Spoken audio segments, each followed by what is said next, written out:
3 Dead Men. Chapter 1. The pen scratched against the paper, a dry, biting sound like a mouse chewing inside a wall. Eldridge Sample sat at a table that wasn't much more than 3 planks of warped pine, nailed to a sawhorse. The oil lamp flickered, the wick trimmed too low, casting a nervous yellow light that made the shadows in the shack jump.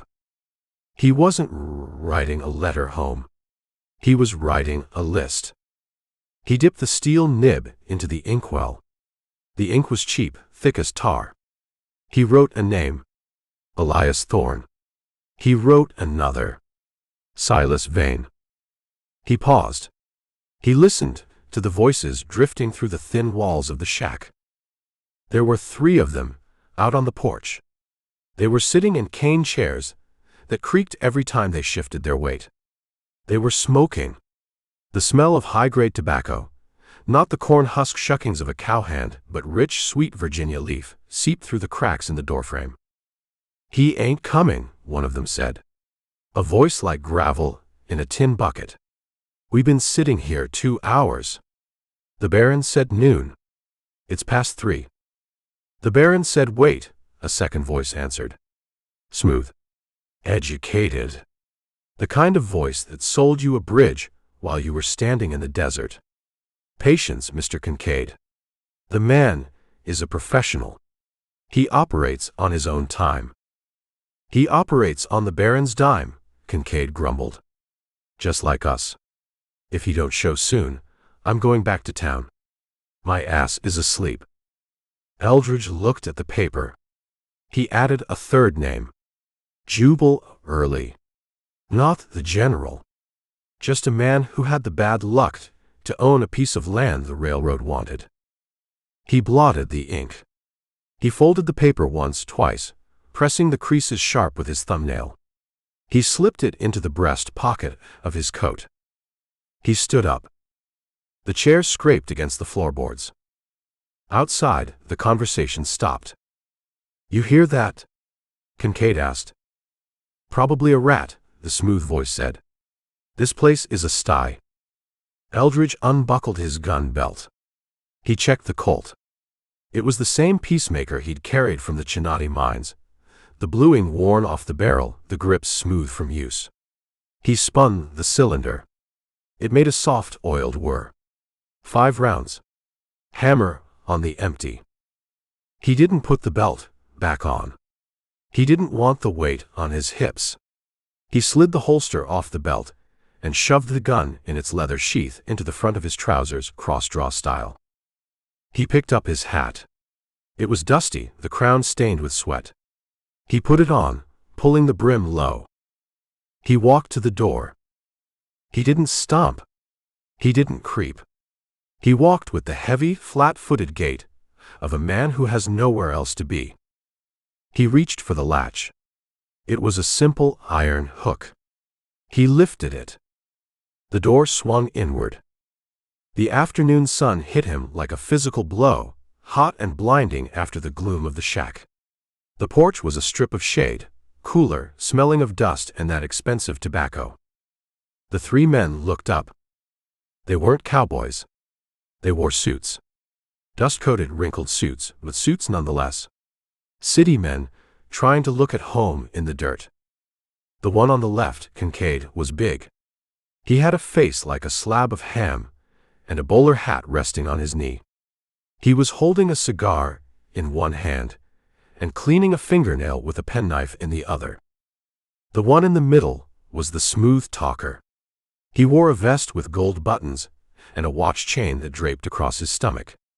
He had a face that was too soft for the climate, pale and sweaty. The 3rd man on the right was leaning back against the wall, his hat over his eyes. He was thin, with a long waxed mustache. He looked like a spider waiting for a fly. They stared at Eldridge. They didn't know him. They were expecting a hireling, a local tough, maybe a desperate rancher looking to sell out. They weren't expecting a man who looked like he'd just crawled out of a mine shaft. "You the help?" Kincaid asked. He didn't close the penknife. He pointed it at Eldridge. "You're late." "I'm not the help," Eldridge said. The smooth talker sat up straighter. He looked at Eldridge's coat. He looked at the way Eldridge's hands hung loose at his sides. "Who are you, then?" the smooth man asked. "This represents private property, owned by the Sterling Pacific Railroad. If you're squatting—" "I'm not squatting," Eldridge said. "I'm fixing." "Fixing what?" "The ledger." Eldridge looked at the third man, the spider. The man hadn't moved. He hadn't lifted his hat. But his right hand had drifted down from his lap to his side, near the butt of a revolver stuck in a shoulder rig. "Friend," the spider said from under his hat, "you got 5 seconds to explain your business or get off this porch." "My business is the O'Malley place," Eldridge said. "And the fire." The air on the porch changed. It got tight. The casual boredom evaporated, replaced by the sharp, metallic taste of recognition. Kincaid stopped cleaning his nails. He snapped the knife shut. "O'Malley. That old drunk burned his own house down. Everybody knows that." "With his wife inside?" Eldridge asked. "Accidents happen," the smooth man said. He smiled, but it looked painful. "Especially when people refuse to sell when the price is fair." "And the boy?" Eldridge asked. "The O'Malley kid. Found in the creek." "Drowned," the spider said. He finally tipped his hat back with one finger. His eyes were small hard beads. "Couldn't swim." "He had bruises on his neck," Eldridge said. "Rocks," Kincaid said. He stood up. He was big, towering over Eldridge. He dropped his cigar and ground it out with a heavy boot heel. "River rocks are hard on a body." Kincaid looked at his partners. He grinned. "You asking a lot of questions for a drifter," Kincaid said. "You writing a book." "I wrote a list," Eldridge said. "A list?" "Of men who kill women and children for a railroad right-of-way." Kincaid laughed. It was a deep, chesty sound. "Well, that's a short list in this town, partner. Because nobody cares. The Baron owns the sheriff. He owns the judge. He owns the dirt you're standing on." "He doesn't own me," Eldridge said. The spider moved. He was faster than the other two. He saw the shift in Eldridge's weight, the slight drop of the shoulder. "Take him," the spider yelled. He went for his shoulder gun. Kincaid reached inside his coat. The smooth man just opened his mouth, surprised. Eldridge drew. The movement was efficient, stripped of anything fancy. He didn't fan the hammer. He didn't shoot from the hip. He pulled the Colt, leveled it, and acquired the target in one fluid motion. He shot the spider first. Bang! The bullet hit the thin man in the chest before his gun cleared the leather. He slammed back against the wall of the shack, sliding down, his hat tipping forward to cover his face again. Kincaid roared. He had a Remington in his hand now, a big nickel-plated thing. Eldridge shifted his aim. 6 inches to the left. Bang! Kincaid's tie knot disappeared in a red mist. The big man staggered, his legs crossing. He tried to raise the Remington, but his arm wouldn't obey. He fell forward, crashing through the porch railing, landing in the dirt face down. The smooth man was still sitting in his chair. He hadn't moved. He was staring at Kincaid's boots. His mouth was working, but no sound was coming out. He held his hands up, palms out, fingers splayed. "Wait," he whispered. "Wait. I'm just the lawyer. I negotiate. I don't." Eldridge looked at him. He looked at the gold buttons. He looked at the soft hands that had probably signed the order to burn the O'Malley house. "You're on the list," Eldridge said. Bang! The smooth man jerked. The chair tipped backward, spilling him onto the floorboards. He lay there, staring up at the roof of the porch, a small blue hole in the center of his forehead. Silence rushed back in to fill the space the noise had taken. Smoke drifted from the barrel of Eldridge's Colt, acrid and gray. It mixed with the smell of the Virginia tobacco. Eldridge stood there. He listened. No one shouted. No horses ran. The shack was miles from town, isolated in the scrub. The only witness was a hawk circling high in the thermal. He lowered the gun. He didn't holster it. He walked over to the smooth man. He looked at the vest. He reached into the man's pocket and pulled out a silver cigar case. He opened it. 3 cigars left. Eldridge took one. He bit the end off and spat it onto the porch. He walked to the edge of the broken railing. He looked down at Kincaid. The big man wasn't moving. The back of his coat was still smoking slightly where the bullet had exited. He looked at the spider, dead against the wall. 3 men. 3 bullets. Done, Eldridge said. He holstered the Colt. He reached into his pocket and pulled out a lucifer match. He struck it on the porch post. He lit the cigar. He took a drag, letting the smoke fill his mouth. It was good tobacco. Too good for men like this. He looked at the sun. It was dropping. Time for a haircut, he said. He stepped off the porch, stepping over Kincaid's legs. He walked around the side of the shack to where the dun horse, no, he was on a new horse now, a sturdy bay he'd picked up in El Paso, was tied. He tightened the cinch. He mounted up. He didn't look back at the bodies. He turned the horse toward the road that led to Purgatory Creek. He had a confession to make, and he wanted to look his best when he made it. Chapter 2. Purgatory Creek smelled of coal smoke and raw lumber, a town built in a hurry to catch a train that hadn't arrived on time. Eldridge Sample rode the bay horse down the main street. He didn't look left or right. He kept his eyes on the striped pole, spinning slowly, in front of a narrow storefront between the general store and the Silver Dollar Saloon. The town was busy. Wagons loaded with timber and pipe churned the mud into a thick brown paste. Men in rough clothes shouted at mules. A steam whistle shrieked from the railhead, a piercing sound that made the bay toss its head. Eldridge patted the horse's neck. Easy. We're just visiting.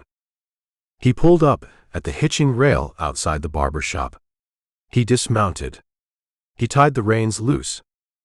He adjusted his coat. He checked the cuffs of his shirt.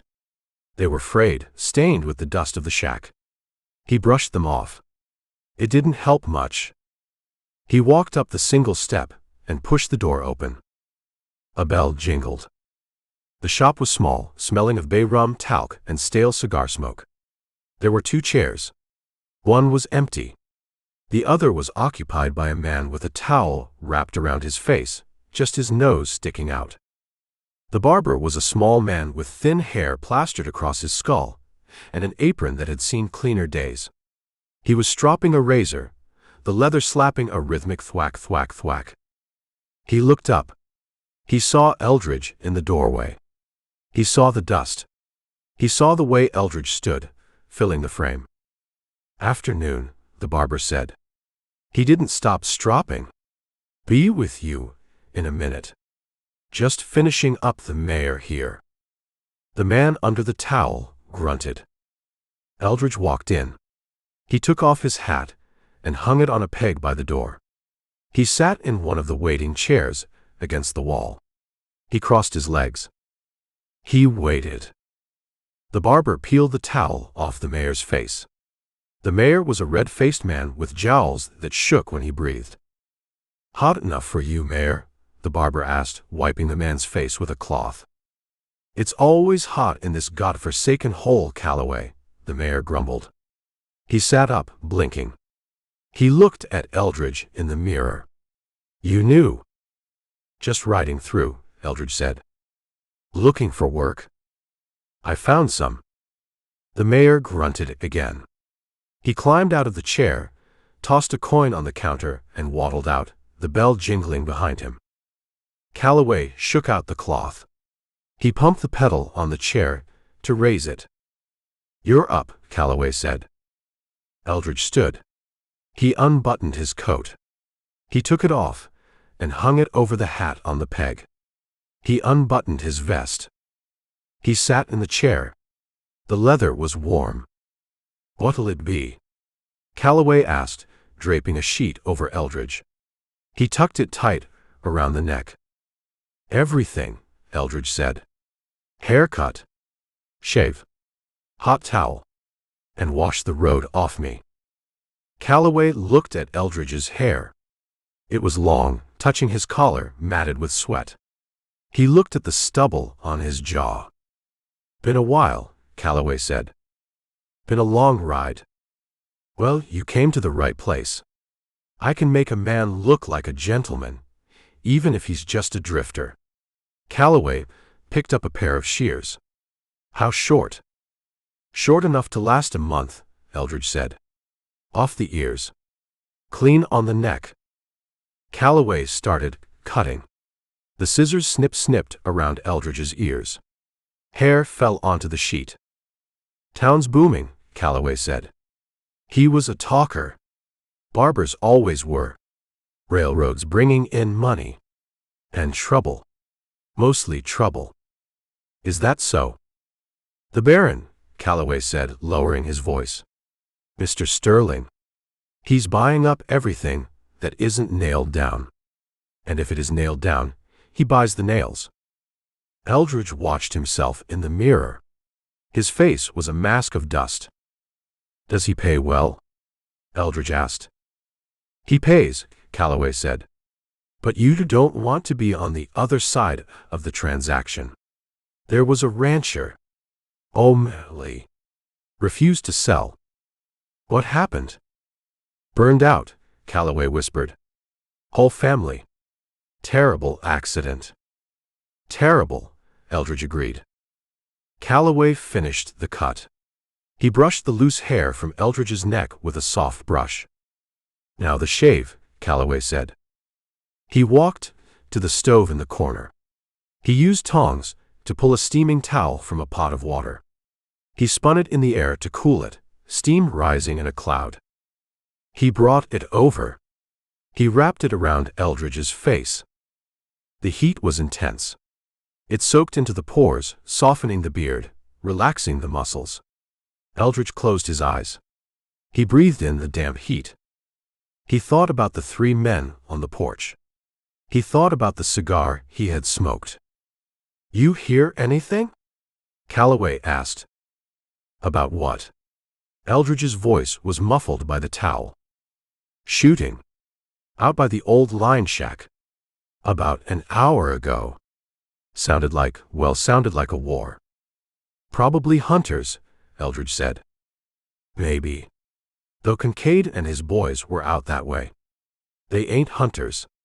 They're enforcement." Calloway whipped the towel off. The air felt cold on Eldridge's wet skin. Calloway whipped up a lather in a mug. He brushed it onto Eldridge's jaw, thick and white.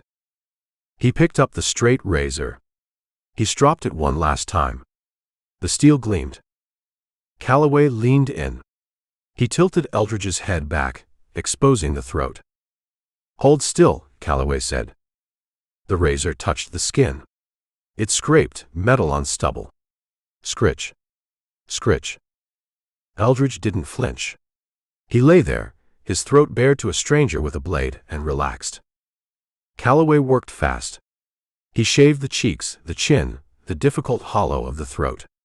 He wiped the razor on a cloth, leaving streaks of white foam and gray whisker. "You got a hard face," Calloway said. "Under the dirt. It's seen hard times." Calloway finished. He wiped Eldridge's face with a cool cloth soaked in bay rum. It stung, sharp and bracing. "There," Calloway said.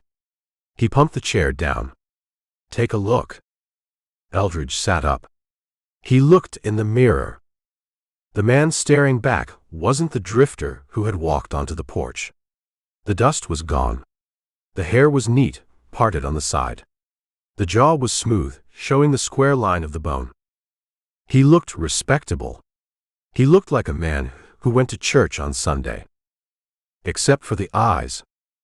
The eyes hadn't changed. They were still flat, cold, and assessing the room for exits. They were the eyes of a man who had just put 3 bullets into 3 chests and felt nothing but the recoil. "You look like a new man," Calloway said, admiring his work. "Ready for a night on the town?" "Ready for something," Eldridge said. He stood up. He unpinned the sheet and shook it off. He reached into his pocket. He pulled out a gold eagle. $10. He flipped it to Calloway. Calloway caught it. His eyes popped. "Mister, the shave is 2 bits. The haircut is 2 bits. This is..." "For the conversation," Eldridge said. "And the towel." He walked to the peg. He put on his coat. He put on his hat. He adjusted the brim in the mirror. "You staying at the hotel?" Calloway asked. "They got clean sheets." "I got a room waiting," Eldridge said. "Where?" "Across the street." Calloway looked out the window. "Across the street. That's the jail." "That's right." Eldridge turned. He walked to the door. The bell jingled as he opened it. He stepped out onto the boardwalk. The sun was lower now, painting the street in long shadows. He felt the wind on his freshly shaved neck. It felt good. He looked at the Silver Dollar Saloon. He looked at the jail. "Time to pay the tab," Eldridge said. He stepped off the curb into the mud, his boots heavy, walking toward the drink he had earned. Chapter 3. The Silver Dollar didn't have doors. It had a gap in the wall where the noise spilled out. Eldridge Sample stepped off the boardwalk into the mud, crossing the 10 feet of alley that separated the barber shop from the saloon. He felt the air hit his freshly shaved jaw, cool and strange after weeks of grit. He rubbed his chin. It felt like someone else's face. He walked into the bar. The room was a long, low tunnel of smoke and noise. Kerosene lamps hung from the rafters, swinging slightly from the vibration of boots on the floorboards. The air smelled of stale beer, unwashed bodies, and the sharp, piney scent of sawdust that was put down to soak up the spit and the blood. It was crowded. Railroad men in canvas pants stood shoulder to shoulder with teamsters and drifters. A piano player in the corner was hammering out a tune that sounded like a fight between a cat and a banjo. Eldridge moved to the bar. He didn't push. He just walked a straight line, and the crowd parted. There was something about the way he moved, balanced, hands free, eyes fixed on the mirror, that made men step back without knowing why. He found a spot near the end of the mahogany. "Whiskey," Eldridge said. The bartender was a man with a handlebar mustache that looked waxed and a shirt that had been white a week ago. He slapped a glass on the wood. He grabbed a bottle of rye. "2 bits," the bartender said. Eldridge put a quarter on the bar. The bartender poured. He didn't stop until the amber liquid touched the rim. "You look clean," the bartender said, eyeing Eldridge's haircut. "New in town?" "Just passing through," Eldridge said. "That's what they all say. Then they get a job on the line, break a leg, and end up sweeping the floor for drinks." The bartender wiped the bar with a rag. "You looking for work?" "I finished my work," Eldridge said. He picked up the glass. He didn't sip it. He held it up to the light, looking through the whiskey at the reflection of the room. He saw the card game at the back table, faro rigged by a dealer with quick hands.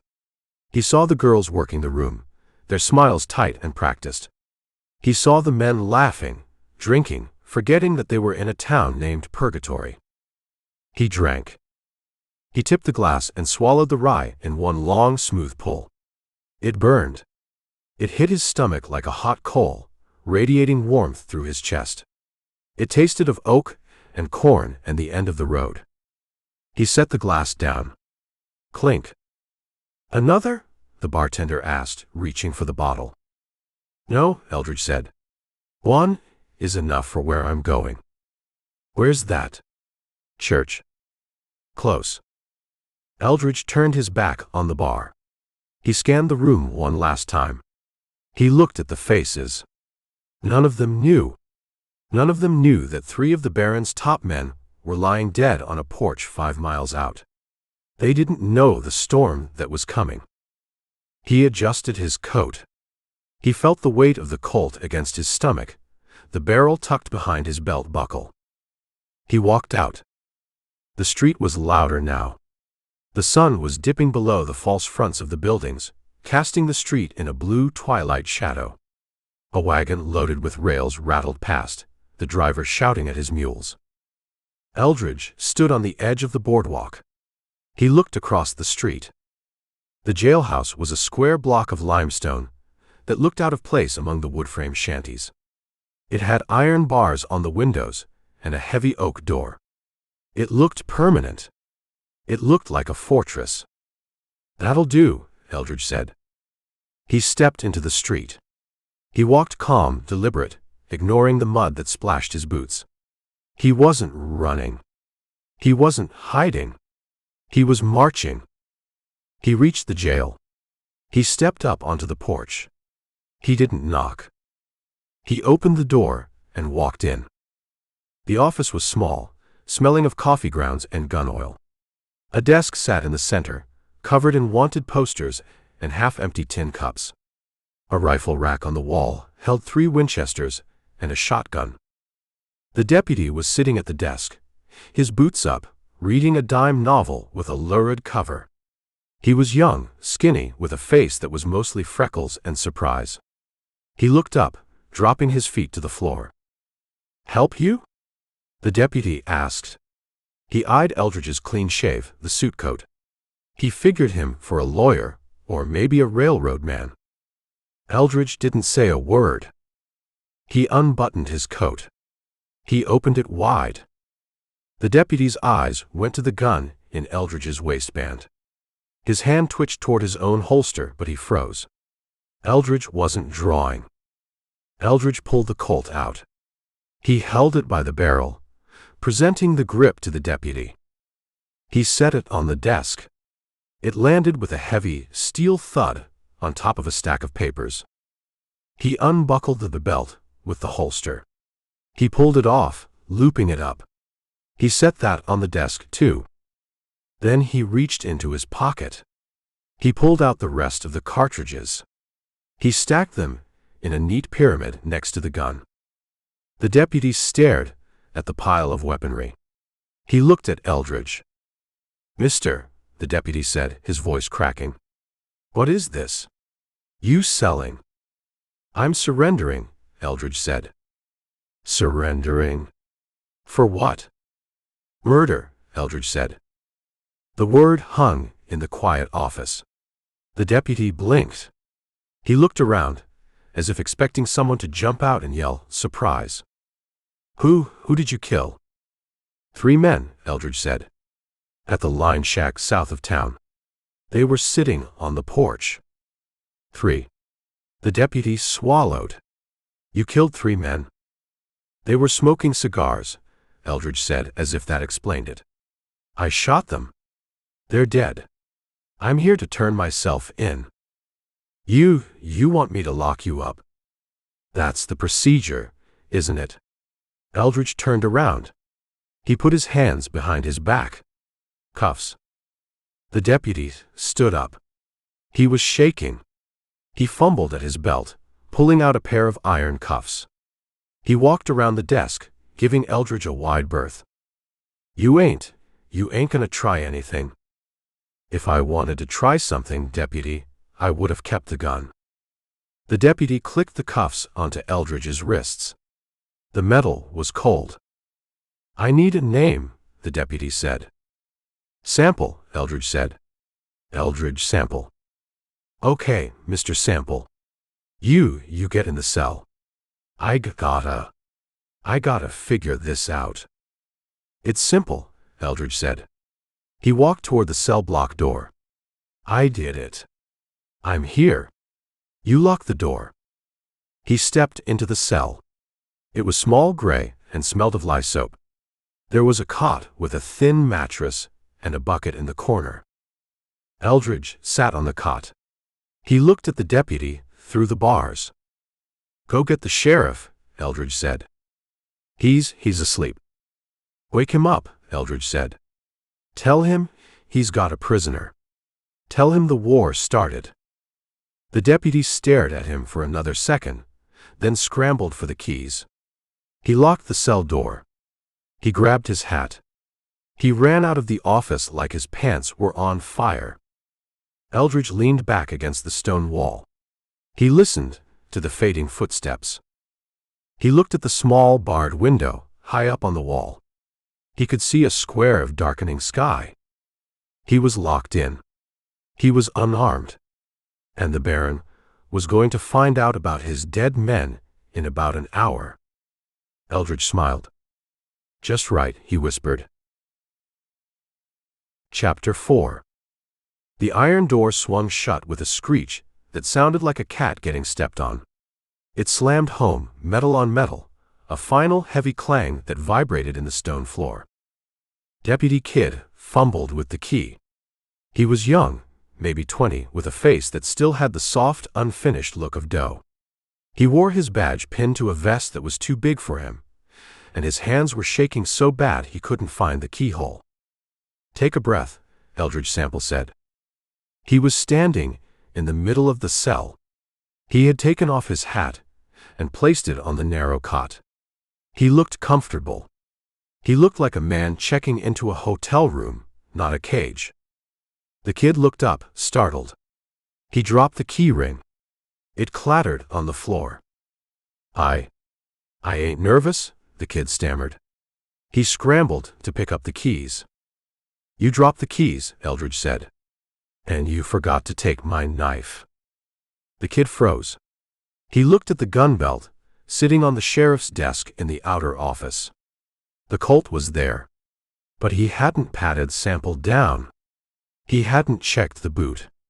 He hadn't checked the small of the back. Eldridge reached into his pocket. He pulled out a penknife. It wasn't a weapon of war. It was a tool for cleaning fingernails and cutting apple slices. He tossed it through the bars. It landed near the kid's boot.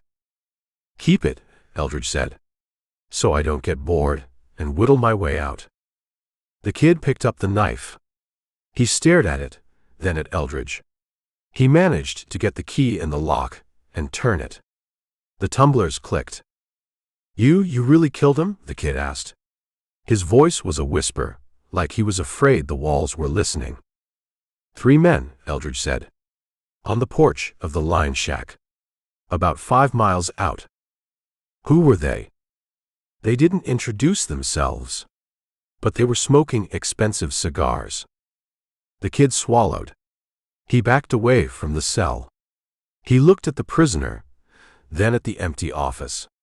He was the only law in Purgatory Creek right now, and he didn't like the weight of it. He felt like he was holding a stick of dynamite that was already lit. I gotta get the sheriff, the kid said. He'll want to know, Eldridge agreed. He sat down on the cot. The Springs groaned. Tell him to bring coffee. Jail coffee is usually bad, but I'll take what I can get. The kid grabbed his hat from the rack. He looked at Eldridge one last time, trying to square the clean-shaven, church-going face with the confession of a triple homicide. He couldn't do it. He ran out the door. The street was busy. The evening shift at the railhead had just let out, and the main drag was a river of men looking for trouble. Pianos banged from the saloons. Bottles broke. A mule skinner was shouting at a horse that wouldn't back up. The kid dodged a drunk who swung a bottle at a lamppost. He kept his head down, moving fast. He wasn't running, exactly. A deputy running looked panic-stricken, but he was walking with a speed that said the building was on fire. He headed for the east end of town. The quiet end. The Gilded Lily wasn't a saloon. It was a parlor house. It had velvet curtains in the windows, and a piano player who knew songs that didn't involve dying cows. It was respectable for a whorehouse. The kid went up the steps 2 at a time. The bouncer, a man named Tiny who was the size of a door, stepped in front of him. "Whoa, kid," Tiny said, crossing arms like tree trunks. "You got money? Or you just window shopping?" "Official business," the kid squeaked. "I need the sheriff." Tiny grinned. "Sheriff's busy. He's conducting an investigation." "It's a murder," the kid said. "3 of them. I got the killer in the cell." Tiny's grin faded. He looked at the kid's face. He saw the sweat. He saw the fear. "Upstairs," Tiny said, stepping aside. "Room 4. Don't knock too loud, or he'll shoot through the door." The kid went inside. The air smelled of lavender and stale cigar smoke. He ran up the carpeted stairs. He found room 4. He didn't knock. He pounded. "Sheriff. Sheriff Early." A crash from inside. The sound of a boot hitting the floor. A woman's voice, sharp and annoyed. "Joe. For God's sake." "Sheriff?" the kid yelled again. The door flew open. Sheriff Slow Joe Early stood there. He was wearing his long johns and his gun belt. Nothing else. His gray hair was standing up in tufts, like a bird's nest in a windstorm. His eyes were red, puffy slits of pure irritation. He held a Remington revolver in his hand, pointed at the kid's nose. "Give me one reason," Early growled. His voice sounded like a wagon wheel grinding on gravel. "One reason why I shouldn't put a hole in you and go back to sleep." "Murder," the kid said. He put his hands up. "Triple murder." Early blinked. He lowered the gun an inch. "In town. Line shack. 5 miles out." "Then it ain't in town," Early said. He started to close the door. "That's county business. Come back in the morning." "He's in the jail," the kid shouted. He jammed his foot in the door. "The killer. He's in the cell. I locked him up." Early stopped. He looked at the kid's boot. He looked at the kid's face. He sighed, a long tragic exhalation that smelled of cheap whiskey. "You caught a triple murderer?" Early asked. "You? The boy who shot his own toe off cleaning a shotgun?" "I didn't catch him," the kid said. He walked in. He walked right up to the desk, put his gun down, and said, "I killed 3 men." Then he asked for a cell. Early stared at him. He rubbed his face with his free hand, trying to scrub the sleep and the whiskey away. "He turned himself in," Early said flatly. "Yes, sir." "Nobody turns themselves in, kid. Not for 3 bodies. They run. They hide. They shoot back. This one didn't. He got a shave first.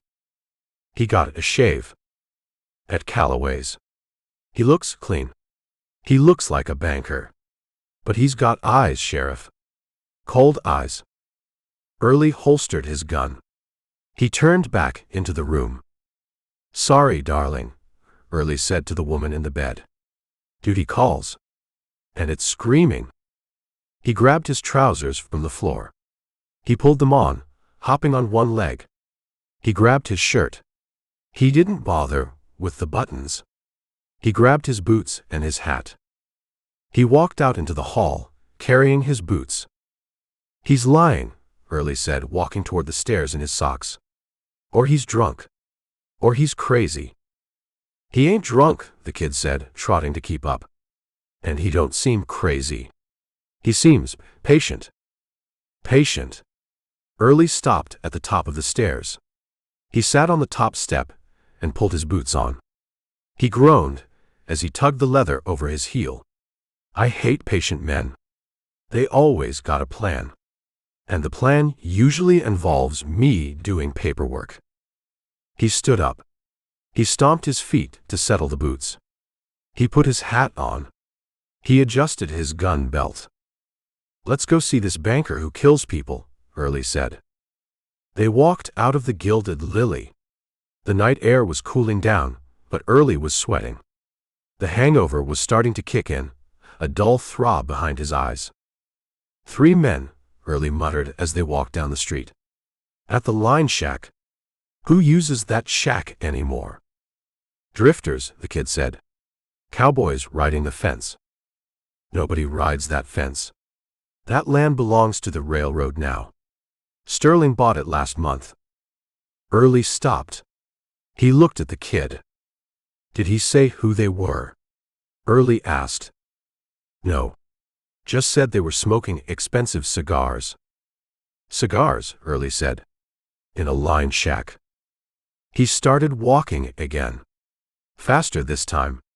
The throb in his head was replaced by a different kind of ache. The ache of a man who knows his quiet town is about to get loud. They reached the jail. Early pushed the door open. He walked to his desk.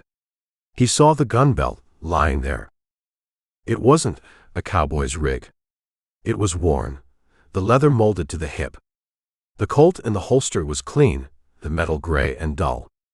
No pearl handles. No silver engraving. A working gun. Early picked it up. He smelled the barrel. Powder. Fresh. "He shot him," Early said. He walked to the cell door. Eldridge Sample was lying on the cot, his hands behind his head, staring at the ceiling. He didn't sit up when the sheriff walked in. He just turned his head. "Sheriff," Eldridge said, "you forgot the coffee." Early looked at him. He looked at the shave. He looked at the clothes. "You Sample?" Early asked. "I am." "You tell my deputy you killed 3 men." "I did." "Why?" "They needed killing," Eldridge said. Early snorted. "That's a popular opinion in this town. Usually don't hold up in court." "It holds up on a porch," Eldridge said. "You want to go see?" Early looked at the man's eyes. The kid was right. They were cold. But they weren't crazy. They were the eyes of a man who had done the math and liked the answer. "Yeah," Early said. "I want to see." "Kid, saddle the horses. We're taking a ride." "Am I going?" the kid asked. "You're the witness," Early said. "You took the surrender. You're coming. Bring the lantern. It's dark out there." Early looked back at Eldridge. "You stay put," Early said. "If I find 3 bodies, you're gonna hang. If I don't, you're gonna rot in here for wasting my sleep." "You'll find them," Eldridge said. "Check their pockets, Sheriff. Before the coyotes do." "Why?" "Because," Eldridge said, closing his eyes, "you need to know who you're burying." Early stared at him for a second longer. Then he turned and walked out, grabbing a shotgun from the rack. He didn't like the way Sample was sleeping. He slept like a man who had already won. Chapter 5. The ride to the line shack was 5 miles of bad ruts and a headache that felt like a carpenter driving a nail into the base of Sheriff Joe Early's skull. Early rode his gray mare, a horse that knew the way home better than he did most nights. He kept one hand on the reins and the other pressed against his temple, trying to keep his brain from sloshing around. "You riding too fast, kid," Early grumbled. "I'm trotting, Sheriff." "Same as you." "Your horse bounces. It makes noise." "My head don't like noise right now." The kid pulled his mount back. He was holding a kerosene lantern in his free hand, the bale wire squeaking, the light swinging back and forth, throwing long jumping shadows against the mesquite brush. "We're almost there," the kid said. You think they're really out there?" "I think Sample is a liar," Early said. "Or a drunk. Or he shot a coyote and thought it was a man. Nobody walks into a jail and confesses to 3 bodies. It ain't natural. He didn't seem drunk. That's the worst kind. The sober ones. Early spat into the dark. He wanted to be back in the feather bed at the Gilded Lily. He wanted to be asleep. Instead, he was out here in the dust, chasing a story told by a man with a haircut that cost $10.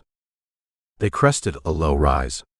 The shack sat in the hollow below, a box of gray wood against the black scrub. No lights, the kid said. Nobody home, Early said. Or they're sleeping. Or they're dead. Early didn't answer. He loosened the thong on his holster. He didn't think there was a threat. Sample was in a cell, and dead men don't shoot. But 40 years of staying alive in Texas had taught him to trust the itch in his neck. And his neck was itching. They rode into the yard. The silence was heavy. It wasn't the quiet of an empty house. It was the quiet of a place where the noise had stopped sudden. Hold up, Early said. He swung down. His boots hit the dirt with a thud that vibrated all the way up to his headache. He grabbed the shotgun from his saddle scabbard. Bring the light, Early said. The kid dismounted. He held the lantern high. They walked toward the porch. The circle of yellow light pushed back the dark. It hit the railing first. The wood was splintered, broken outward. Then it hit the boot. A boot with a thick sole, attached to a leg that wasn't moving. Jesus, the kid whispered. Early walked up the steps. The boards creaked. He looked at the scene. It was exactly as Sample had said. 3 men. On the porch. The big one, the one with the face like a ham, was face down in the dirt, half hanging off the edge of the porch where he'd gone through the rail. The back of his coat was wet and dark. The thin one with the mustache was propped against the wall, his hat tipped forward, chin on his chest.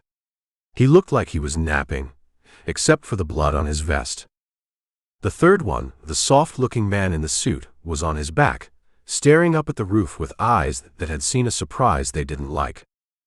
Early stepped over the big man's legs. He walked to the middle of the porch. The smell was strong. Copper blood. Bowels letting go. And tobacco. Look at that, Early said. He pointed with the barrel of the shotgun. On the floorboards, near the soft man's hand, a cigar was lying in a pile of gray ash. It had burned a black groove into the wood before going out. It burned down, the kid said. He dropped it lit. He didn't have time to stub it out, Early said. He walked to the thin man against the wall. He used the shotgun barrel to lift the man's coat. A revolver was in a shoulder rig. The grip was checkered walnut. The man's hand was near it, fingers curled, but the gun was still in the leather. Never cleared it, Early said. He looked at the big man in the dirt. A nickel-plated Remington was lying a foot from his hand. It had cleared leather, but it hadn't fired. The hammer was down. Early looked at the soft man. No gun in sight. Just empty hands. 3 men, Early said. Sitting down. Smoking. Probably talking about money or women. Sample walked up, the kid said, his voice tight. He must have stood right there. By the steps. 10 feet, Early estimated. Point blank. He looked at the pattern. 1 shot to the chest. 1 shot to the neck. 1 shot to the head. Efficient. Economical. No wasted motion. No wasted lead. He wasn't lying, the kid said. He sounded sick. He turned away from the bodies and spat into the weeds. He really did it. Early crouched. He picked up the cigar butt. It was expensive tobacco. A long filler. He sniffed it. Sample smoked one too, Early said. I smelled it on him in the cell. Under the bay rum. He smoked with them. After, Early said. He shot them. Then he stood here and had a smoke while they cooled off. Early stood up. His knees cracked. The headache was still there, but it was different now. It was sharper. It was the headache of a man who realizes he has a wolf in his kennel. Guess he did what he said he did, Early grumbled. He looked at the big man again.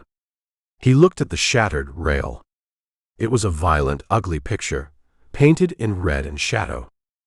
They didn't even get a chance to get a shot off, the kid said. 3 of them. Armed. And he just took 'em. Sample walked up those steps, Early said. He let them see him. He let them talk. Then he killed them, before they could change their minds. That ain't fair, the kid said. That ain't a fair fight. Early looked at the contorted bodies, sprawled on the rough plank porch. He looked at the gun still in the shoulder holster. He looked at the surprise on the dead faces. My daddy always told me, if you get into a fair gunfight, you were doing it wrong, Early said. He ejected the shells from his shotgun. He didn't need it. The work was done. Sample must have got it right, Early said. He walked to the edge of the porch. He looked back toward town, toward the stone jailhouse where Eldridge Sample was sleeping on a cot waiting for the coffee. Load 'em up, Early said. In the jail. On the horses, Early said. We can't leave 'em for the coyotes. We take 'em to the undertaker. Then we go see what Mr. Sample has to say about why 3 city men are dead on a porch in Purgatory Creek. Sheriff, the kid said. If he did this, why did he surrender? Early looked at the bodies. He thought about the clean shave. The calm voice.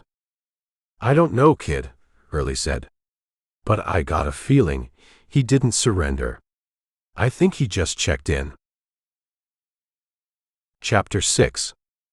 The sun was up, but it hadn't warmed anything yet. The light was thin and blue, casting long shadows across the porch of the line shack where 3 men lay cooling in the morning air. Sheriff Joe Early stood over the big man, Kincaid. He had a pair of tweezers in one hand and a handkerchief in the other. He wasn't performing an autopsy. He was just looking for a name. He's heavy, the kid said. He was trying to roll Kincaid over, grabbing the man by the belt and heaving. The wood of the porch groaned under the weight. Dead men always are, Early said. Gravity takes him back. The kid grunted and let go. Kincaid flopped onto his back, his face gray and slack, staring at the roof beams he'd been looking at when Sample's bullet took him. Early knelt. He went through Kincaid's pockets. He found a pouch of tobacco, a handful of coins, a pocket knife with a bone handle, and a wallet. Early opened it. It was thick leather, expensive. Inside there was a stack of bills, 50s and 100s, crisp and new. Railroad money, Early said. Smells like ink. He pulled out a folded piece of paper. It was a warrant. Not a state warrant, but a company warrant. Pinkerton National Detective Agency. Authorized by the Sterling Pacific Railroad. He's a Pinkerton, Early said. Or he was. He looked at the name on the paper. Silas Kincaid. Agent. That explains the suit, the kid said. And the attitude. Pinkertons always think they're the law. They usually are, Early said. Until they meet someone who don't read so good. He stood up. He walked to the thin man, the one with the mustache. The spider. He checked the man's vest pocket. He found a badge. It wasn't a star. It was a shield, silver and polished. Railroad Police. Special Investigator. Investigator, Early spat. That's a fancy word for a man who breaks legs. He found another paper in the man's coat. It was a map. Hand-drawn. It showed the valley, the creek, and the O'Malley Ranch. There were X's marked on certain spots. The O'Malley place. The Vane place. And the shack they were standing on. They were mapping it out, Early said. Clearing the board. He moved to the third man. The soft one in the suit. The lawyer. He didn't have a gun. He didn't have a badge. He had a leather portfolio case lying next to him on the floorboards. Early opened it. It was full of deeds. Quitclaim deeds. All of them signed, but the signatures looked coerced. Or forged. The ink was shaky. And there was a letter. Early picked it up. It was on heavy stationery, embossed with a logo, SPRR. Office of the President. The Baron, Early whispered. He read the letter. Mr. Thorne. The delays are unacceptable. The right-of-way must be secured by the 1st of the month. Use whatever means necessary to encourage the remaining holdouts to vacate. The price of land is negotiable. The timeline is not. Sterling. Whatever means necessary, Early read aloud. He looked at the dead men. I guess they found the means. Who's Sterling? The kid asked. The Baron, Early said. Railroad tycoon. Owns the track from here to Kansas City. He's building a spur line through the valley. And these men? Fixers, Early said. They came to clean up the mess. Make sure the O'Malleys and the Vanes didn't make noise. He looked at the cigar butt on the porch. The one Sample had smoked. Sample knew, Early said. He didn't just stumble onto this. He came here looking for them. He's a drifter, Sheriff.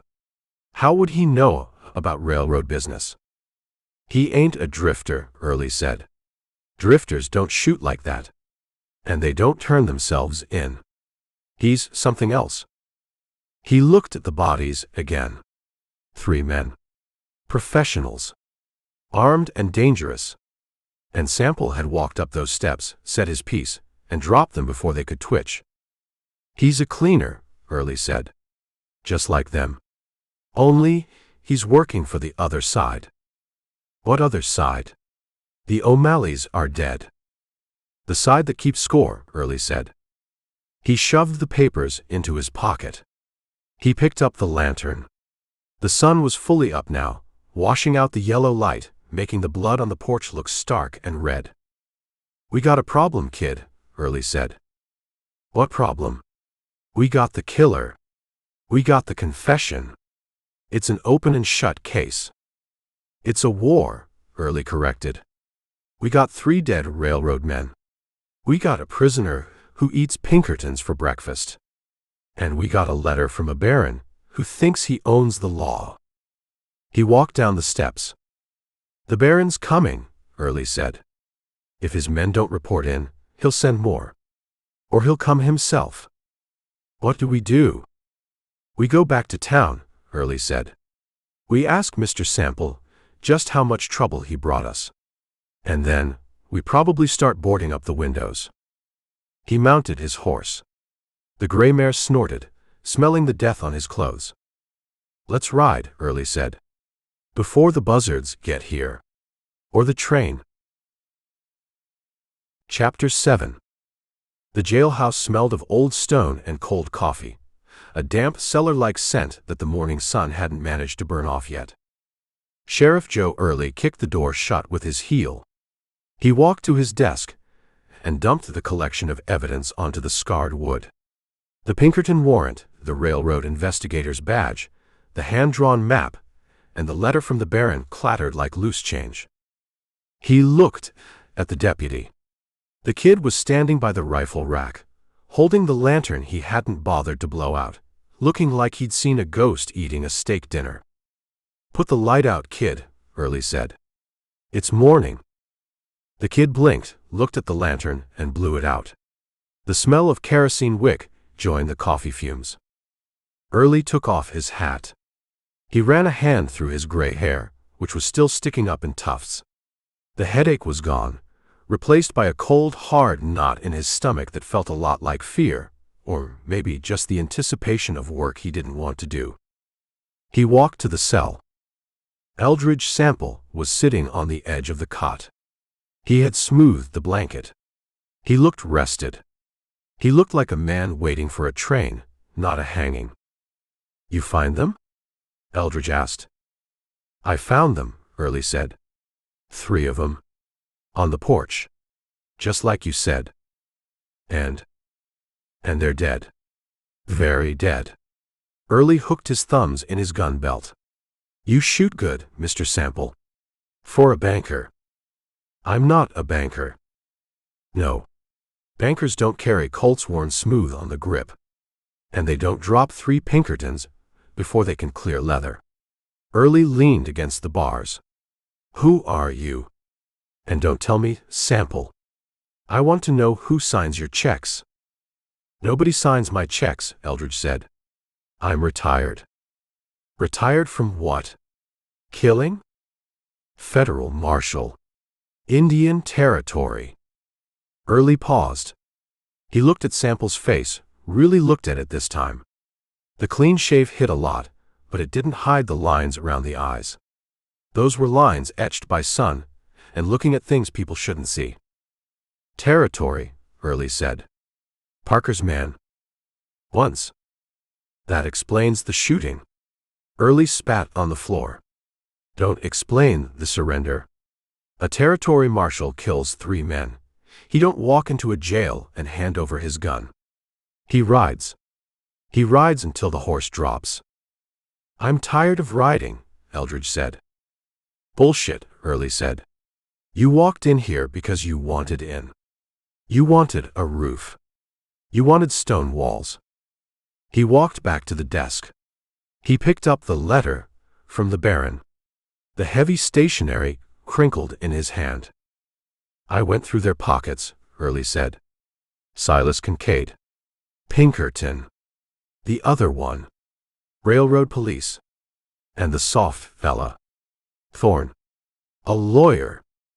Thorne, Eldridge repeated. He was the one with the cigars. He was the one with the orders, Early said. He held up the letter. From Sterling. The Baron. Says use whatever means necessary. Says the timeline is not negotiable. Early walked back to the bars. He held the letter up so Eldridge could see the embossed logo. You stepped into a pile of money, Sample. Railroad money. The Baron, he don't like it when people break his toys. He's gonna come looking for them. And when he finds them, he's gonna come here. I know, Eldridge said. You know. You brought a war to my town because you know. Early's voice rose, cracking a little. I got a deputy who's barely shaved. I got a town full of drunks and whores. We ain't equipped for a war with the Sterling Pacific. You're the law, Eldridge said. War comes to the law, whether you invite it or not. I didn't invite it. You did. Early rattled the bars. Why? Why shoot them? If you knew who they were, why not just keep riding? It wasn't your fight. Eldridge stood up. He walked to the bars. He was eye to eye with the sheriff. It became my fight, Eldridge said. When I found the boy. What boy? The O'Malley kid, Eldridge said. Found him in the creek. Bruises on his neck. Looked like big hands. Kincaid's hands. Early went still. The O'Malley kid drowned. That was the report. Who wrote the report? I did, Early said defensively. I signed it. After the doctor looked at him. And who pays the doctor? Early didn't answer.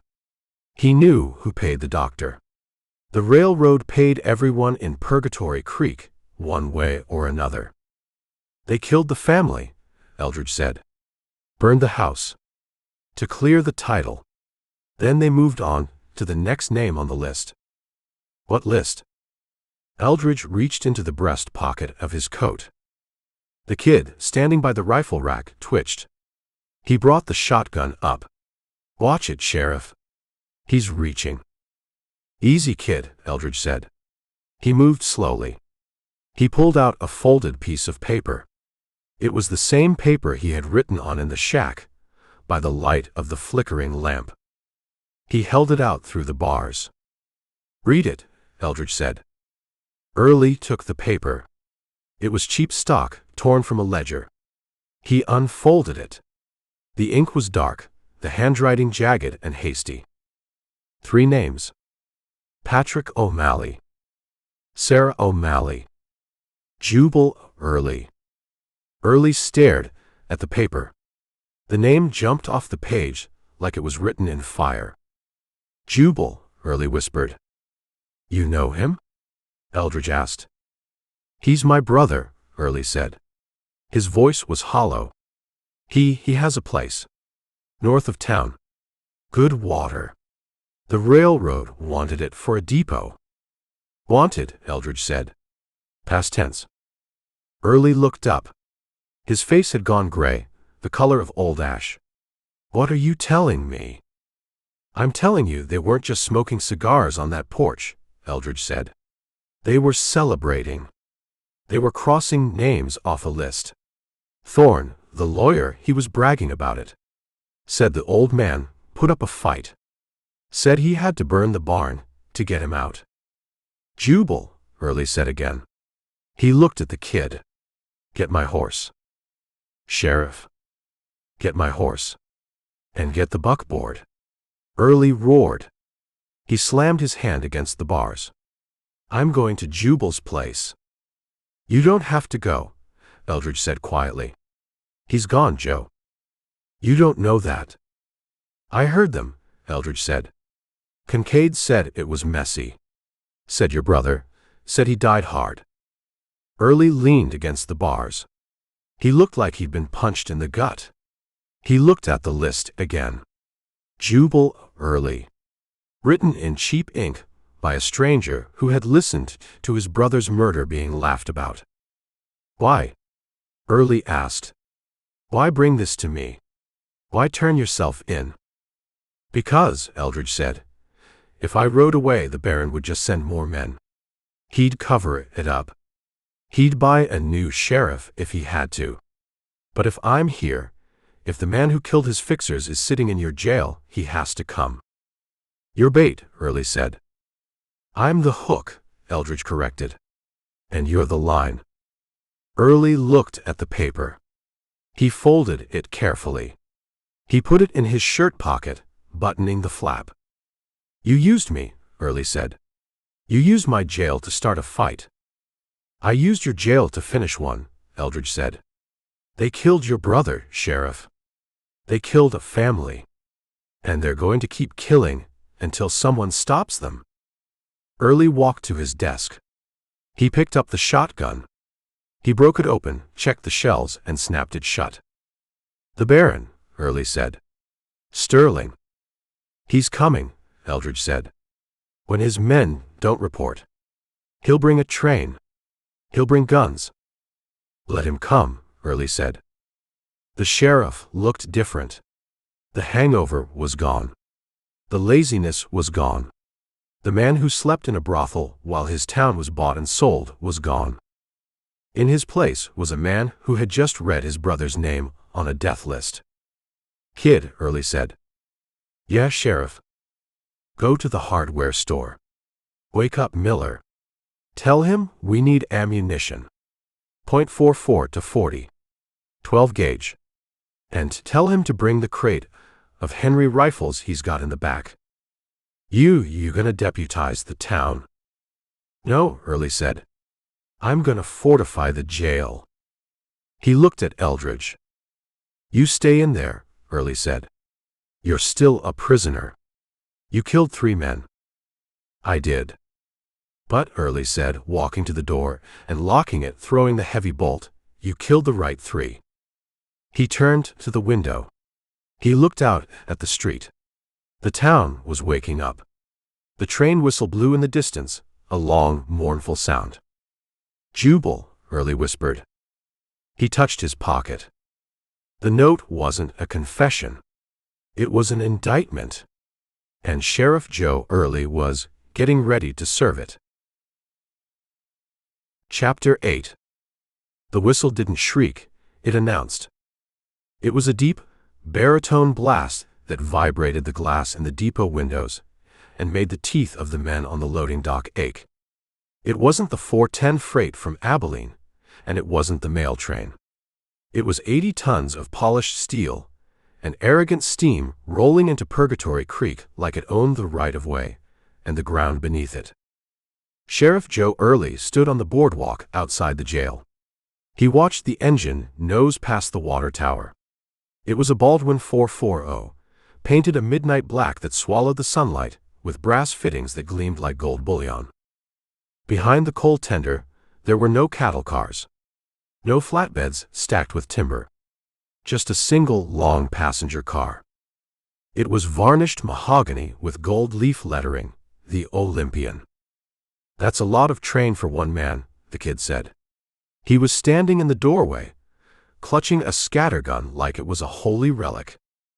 "That ain't a train," Early said. "That's a castle on wheels." And the drawbridge just came down. The locomotive hissed to a halt, the brakes squealing a final sharp protest. Steam vented from the undercarriage, obscuring the platform in a white cloud.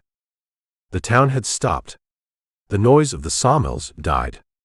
The piano in the silver dollar went silent.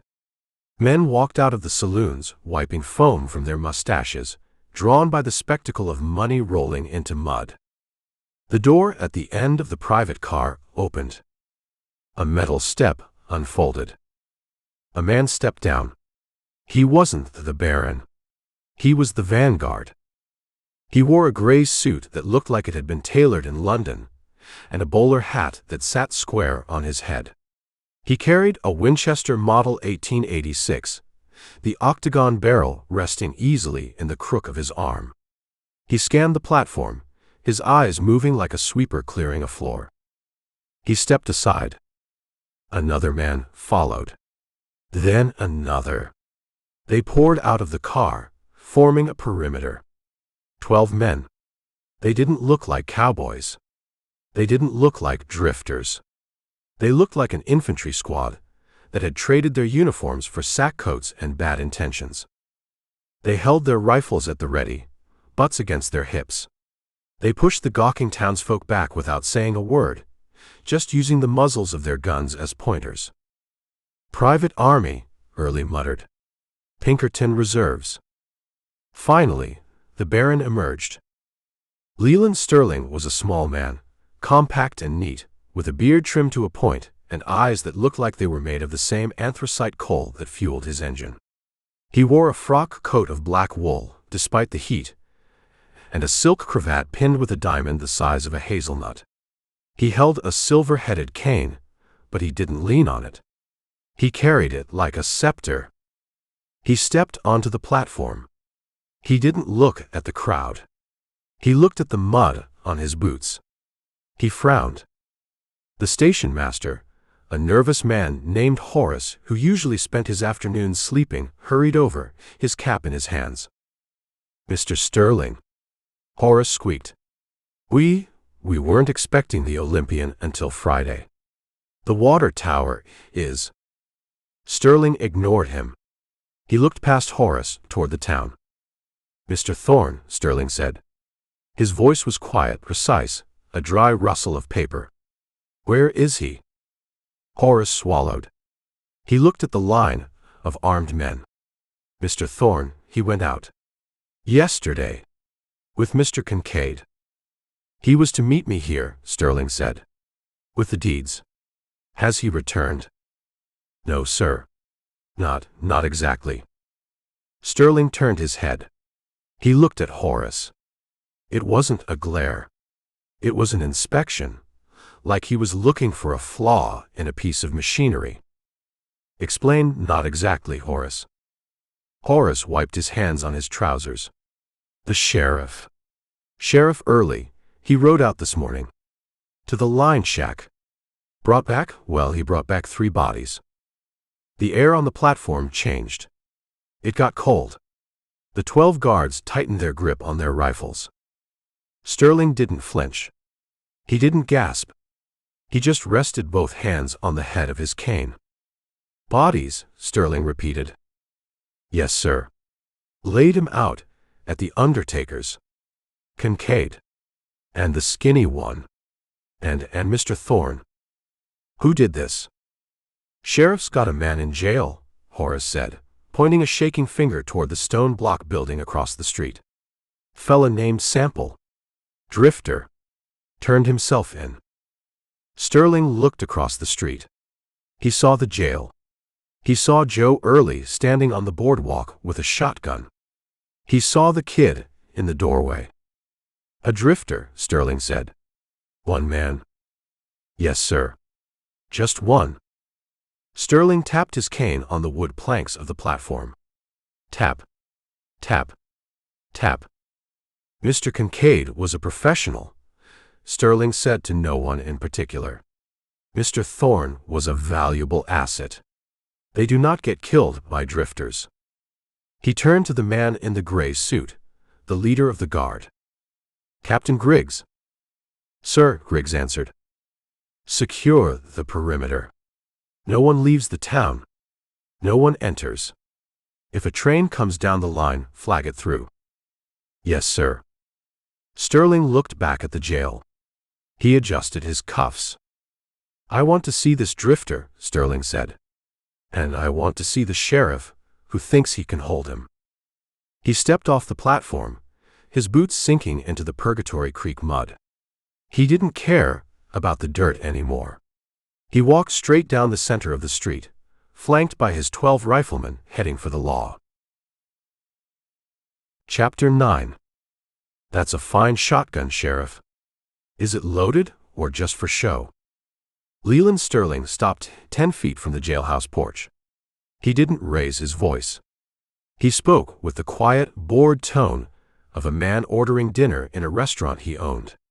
He rested his gloved hands on the silver head of his cane, planting the tip in the mud between two planks of the boardwalk.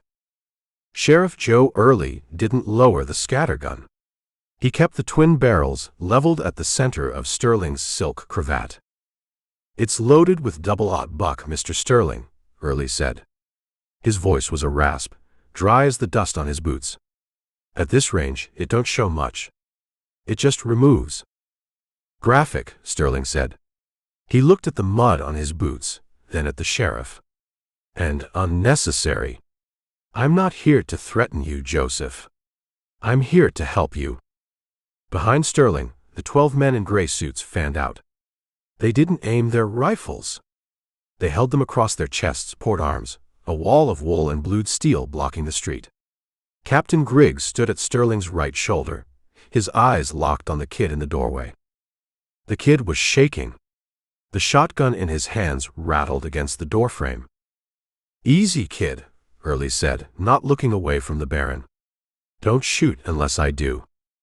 Help me, Early asked Sterling. By marching an army down my street. Security, Sterling corrected. These are dangerous times. 3 of my employees were murdered yesterday. Brutally. By a man you are currently harboring. Harboring implies I invited him for tea, Early said. He's in a cell. Locked. That's called custody. Local custody, Sterling said. He took a step forward. The mud made a sucking sound. For a triple homicide involving agents of a federally chartered railroad.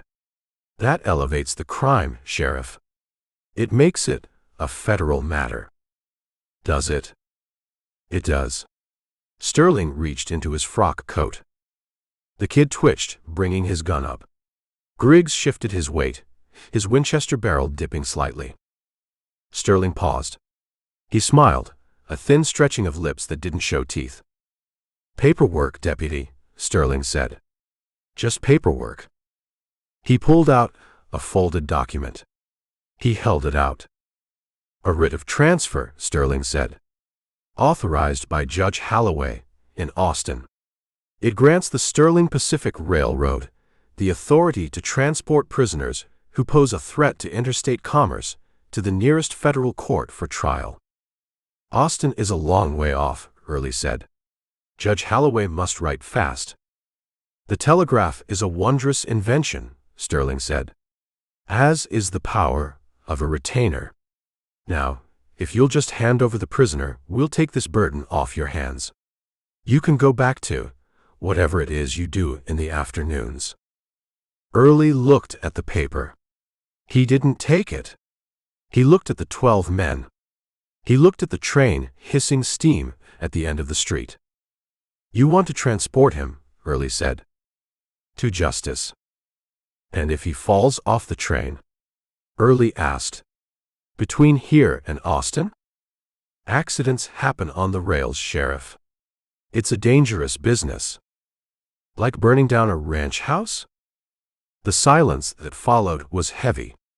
It pressed down on the street like the heat. Sterling's smile vanished.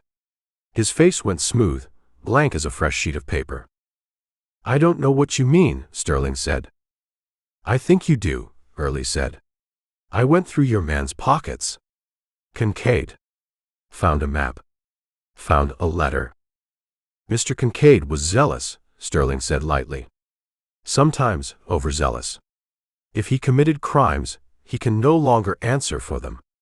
But the man who killed him can." Sterling tapped his cane on the boardwalk. Tap, tap.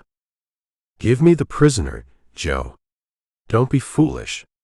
You're a county sheriff in a town made of kindling. I'm the railroad. You can't stop the train." Inside the jail, Eldridge Sample stood by the window. He was pressed against the wall, out of the line of fire, listening. He heard the smooth voice. He heard the threat wrapped in velvet. "He's good," Eldridge whispered to the stone blocks. Outside, Early shifted his grip on the shotgun. His hands were sweating, making the wood stock slick. He felt the piece of paper in his own pocket, the list Eldridge had written. Jubal Early. He looked at Sterling.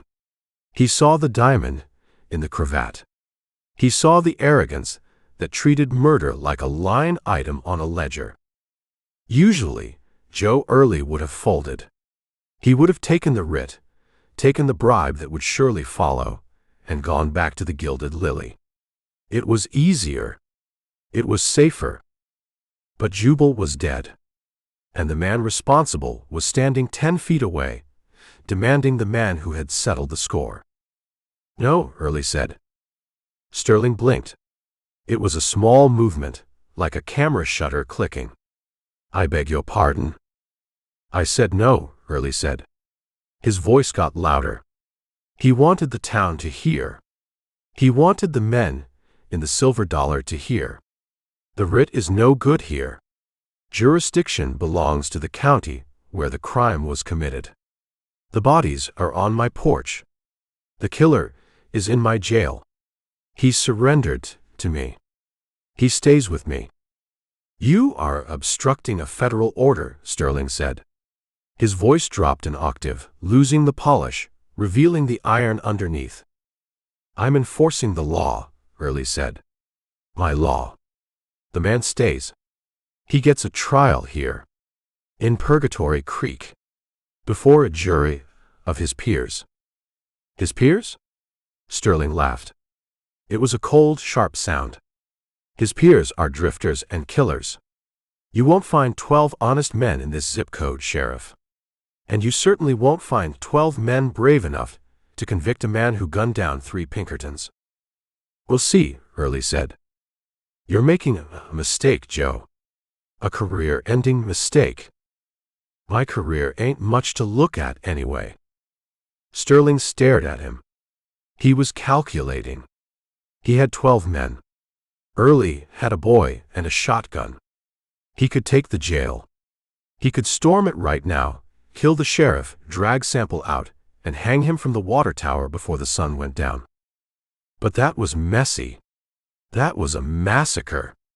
The governor might ask questions. Investors might get nervous. Sterling preferred leverage. He preferred squeezing until something popped. "Very well," Sterling said. He folded the paper and put it back in his coat. "You want to play lawman. We'll play." He turned to Captain Griggs. "Captain," Sterling said. "Sir." "The sheriff has declined our assistance." He believes he can secure the prisoner himself. Sterling looked back at Early. But this prisoner is dangerous, Sterling said. He killed my employees. I have a duty to protect my property. And this town is railroad property, Sheriff. The land, the depot, the lumber. He pointed the cane at the Silver Dollar Saloon across the street. I'm buying the saloon, Sterling said. What? Early asked. And the hotel, Sterling continued. And the livery. I'm buying the block. Right now. Cash. He turned to the crowd of gawkers who had gathered on the fringes of the Standoff. Any man who sells his property to the Sterling Pacific in the next hour gets double market value in gold, Sterling announced. Any man who stays, well, he takes his chances in a combat zone. He looked at Griggs. Set up a perimeter, Captain. No one goes in or out of the jail. No food. No water. No visitors. If the sheriff wants to keep his prisoner, he can feed him from his own rations. You can't do that, Early said. That's a siege. It's property management, Sterling said. I own the street, Sheriff. You just own the building. And buildings, sometimes they catch fire. Sterling tapped his cane one last time. A final, definitive period at the end of the sentence. You have until morning to reconsider the writ, Joe. After that, I can't guarantee the safety of the structure. Sterling turned his back. He walked away, heading toward the Silver Dollar. His men moved with him, precise and disciplined, turning their backs on the law but keeping their rifles ready. Early watched them go.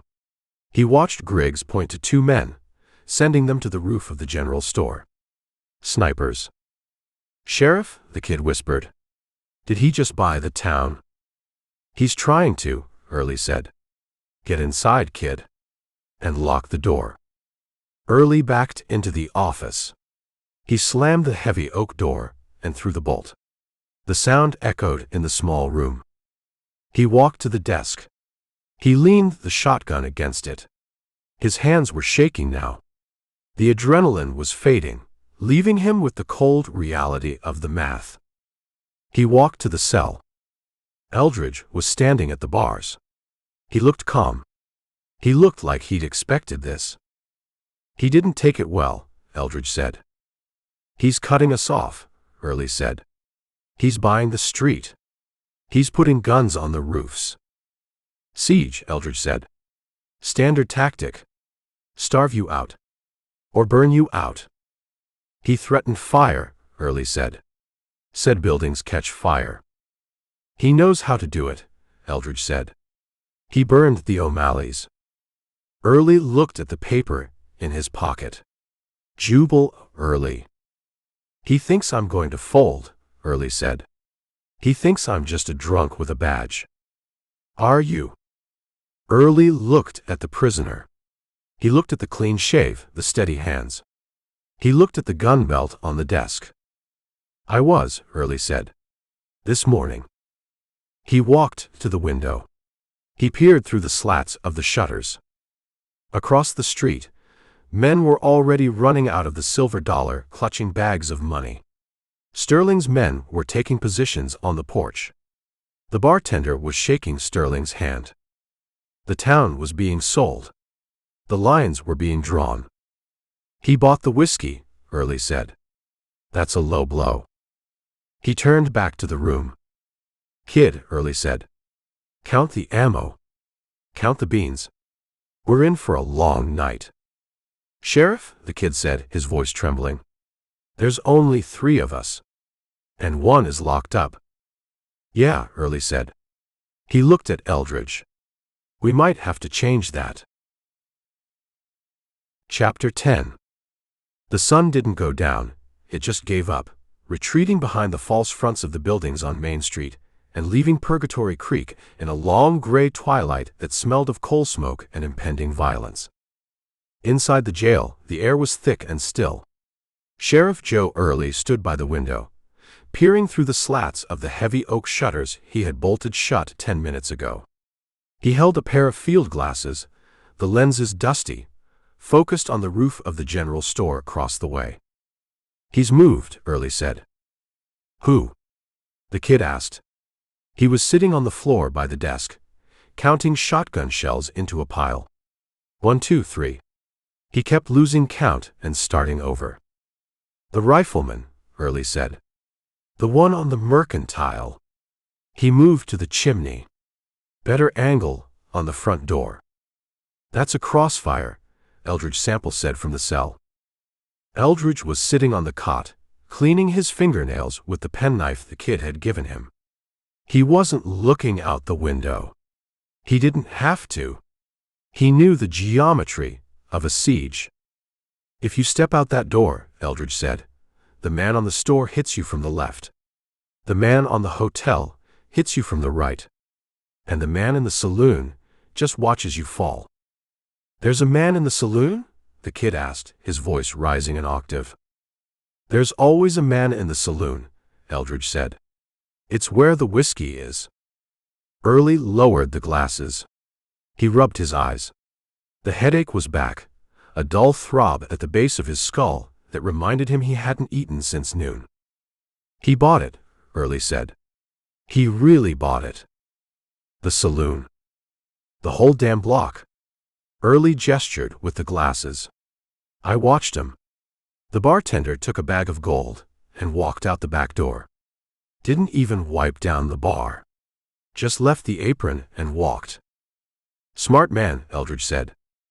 "Sterling's men are in there now," Early said. "I can see 'em. They're dragging tables to the windows. Barricading the door. They're turning the silver dollar into a blockhouse." "He's securing his perimeter," Eldridge said.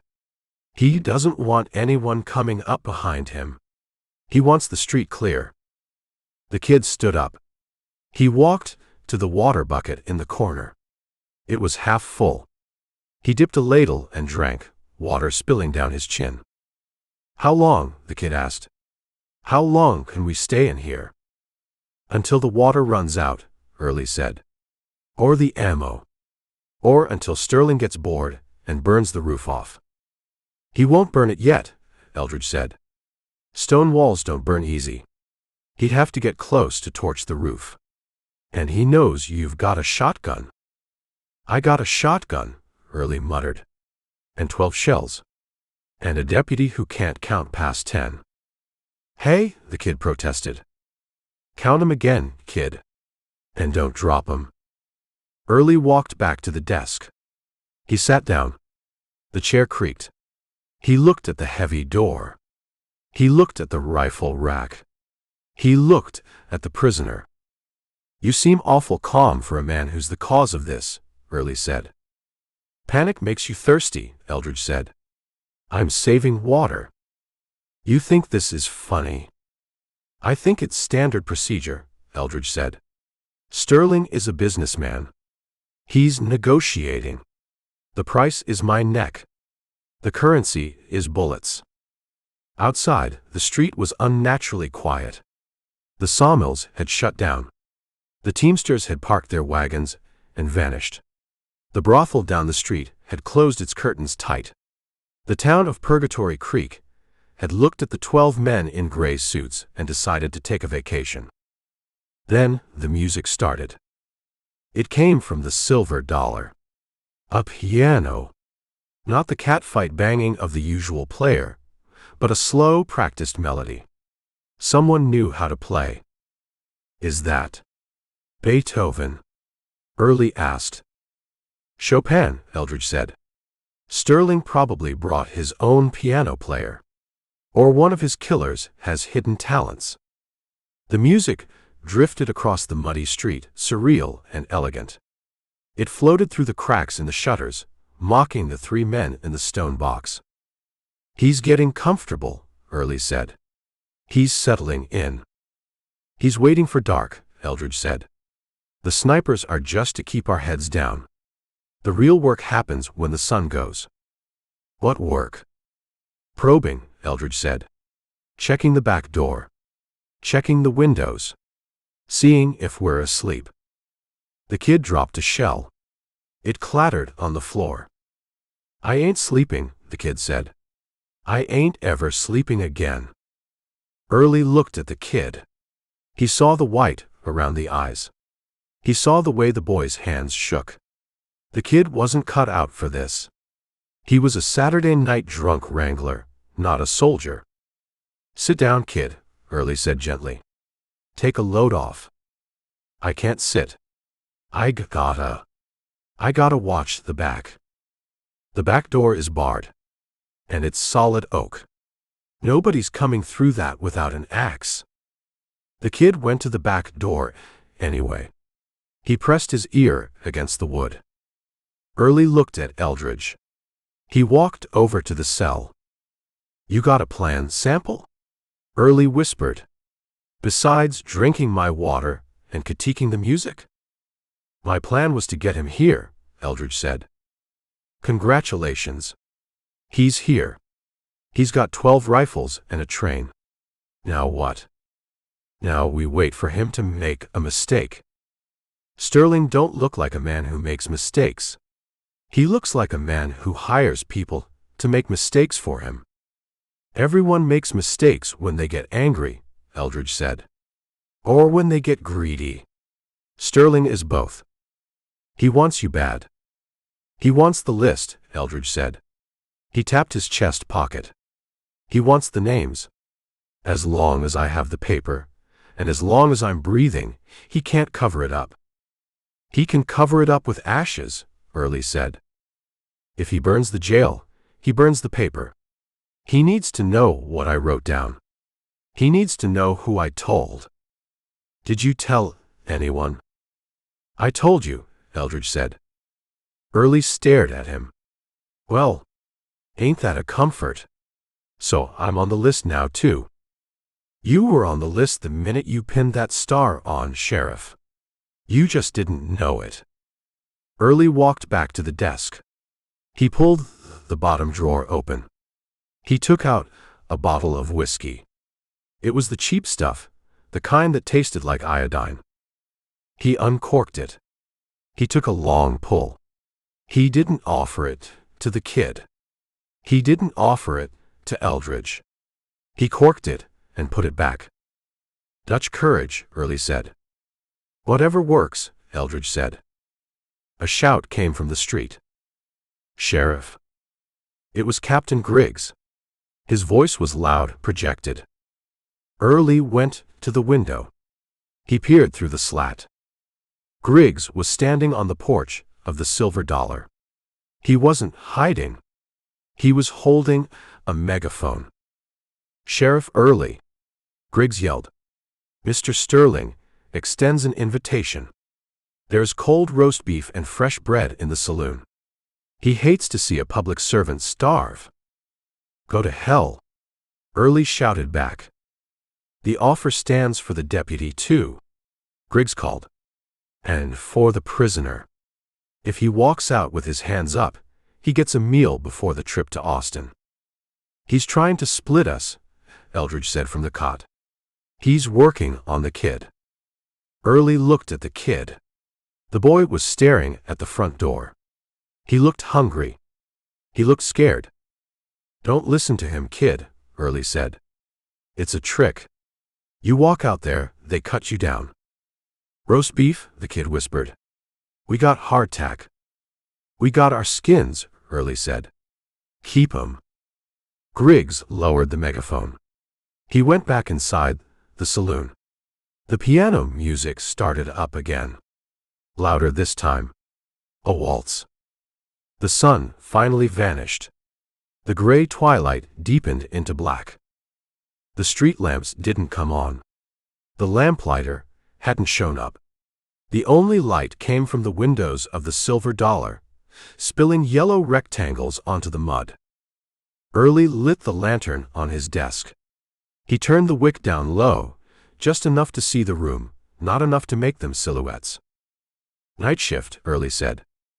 He picked up the shotgun. He sat in the chair, facing the door. Get some sleep, kid, Early said. I can't. Close your eyes. I'll watch. The kid sat on the floor, his back against the wall. He hugged his knees. He didn't close his eyes. He watched the shadows in the corner. Eldridge lay back on the cot. He clasped his hands over his stomach. Wake me if they bring the torch, Eldridge said. I'll wake you if I shoot you, Early grumbled. The town settled into an uneasy quiet. The wind rattled the shutters. The piano played on, a cheerful soundtrack to a slow strangulation. Outside, on the rooftops, the snipers adjusted their sights, watching the dark windows of the jail, waiting for a shadow to move. Chapter 11. The piano player across the street knew 3 songs. He played them in a loop, a tinny, cheerful rotation of waltzes that drifted through the shutters and grated on the nerves like a file on a rusty saw. Inside the jail, the air was stale. It smelled of the unwashed bodies of 3 men and the kerosene lamp burning low on the sheriff's desk. Deputy Kidd sat on the floor, his back against the stone wall. He was hugging the shotgun to his chest. He wasn't counting shells anymore. He was staring at the heavy oak door. He's got roast beef, the kid whispered. Sheriff Joe Early didn't turn from the window. He was watching the street through a crack in the shutter, his shotgun resting on the sill. He's got a lie on a plate, Early said. And he's serving it cold. I can smell it, the kid said. When the wind shifts, it smells like gravy. It smells like a trap, Eldridge Sample said from the cell. Eldridge was lying on the cot, his hands behind his head. He looked relaxed, but his eyes were open, watching the shadows dance on the ceiling beams. The kid stood up. The movement was sudden, jerky. His boots scuffed loud on the stone floor. I'm opening the door, the kid said. Early turned. He lowered his shotgun. He looked at the boy. You sit your ass down, kid. You ain't opening nothing. We can't win this, Sheriff. The kid's voice cracked. It was high, thin, bordering on a scream. There's 12 of them. Plus the town. Plus the train. We're waiting to die in a box. We're holding the line, Early said. For what? For him? The kid pointed the barrel of his shotgun at the cell. At Eldridge. He's the one they want. Sterling said so. We give him the prisoner, we walk out. We get the beef. We get to go home. You are home, Early said. This is your jail. It's a coffin. The kid walked to the desk. He grabbed the ring of keys. The metal jingled, a bright, discordant sound against the piano music outside. I'm letting him go, the kid said. He moved toward the cell door. Or I'm giving him to them. I don't care which. I just want out. Early took a step forward. Put the keys down. No. The kid raised the shotgun. He didn't aim it at Early. He aimed it at the door lock. I'm ending this. Early froze. He looked at the shotgun. He looked at the kid's finger on the trigger. The boy was shaking. One slip, and he'd blow the lock and maybe his own foot into scrap metal. Deputy, Eldridge said. His voice was calm. It wasn't loud. It was just a conversational tone, like he was asking for the time. The kid stopped. He looked at the prisoner. Eldridge sat up. He swung his legs over the side of the cot. He rested his elbows on his knees. He looked at the kid through the bars. You think the Baron keeps his receipts? Eldridge asked. What? The kid blinked, sweat dripping into his eyes. Receipts, Eldridge said. When he buys something. Like a town. Or a sheriff. Or a deputy. Does he file them away? Or does he burn them? I don't know what you're talking about. I'm talking about living. You're talking about walking out that door, Eldridge said. Let's play that hand. You open the door. You drag me out. You hand me to Captain Griggs on the porch of the Silver Dollar. Yeah, the kid said. That's the deal. Sterling said so. Sterling lied, Eldridge said. He's a businessman. He's a cleaner, Eldridge said. Just like me. Just like Kincaid was. Eldridge stood up. He walked to the bars. He gripped the cold iron. Think about it, kid. You stood on that porch this morning. You held the lantern. You saw Kincaid. You saw Thorne. You saw the bullet holes. The kid swallowed. He remembered the blood. He remembered the cigar ash. I saw him, the kid whispered. You're a witness, Eldridge said.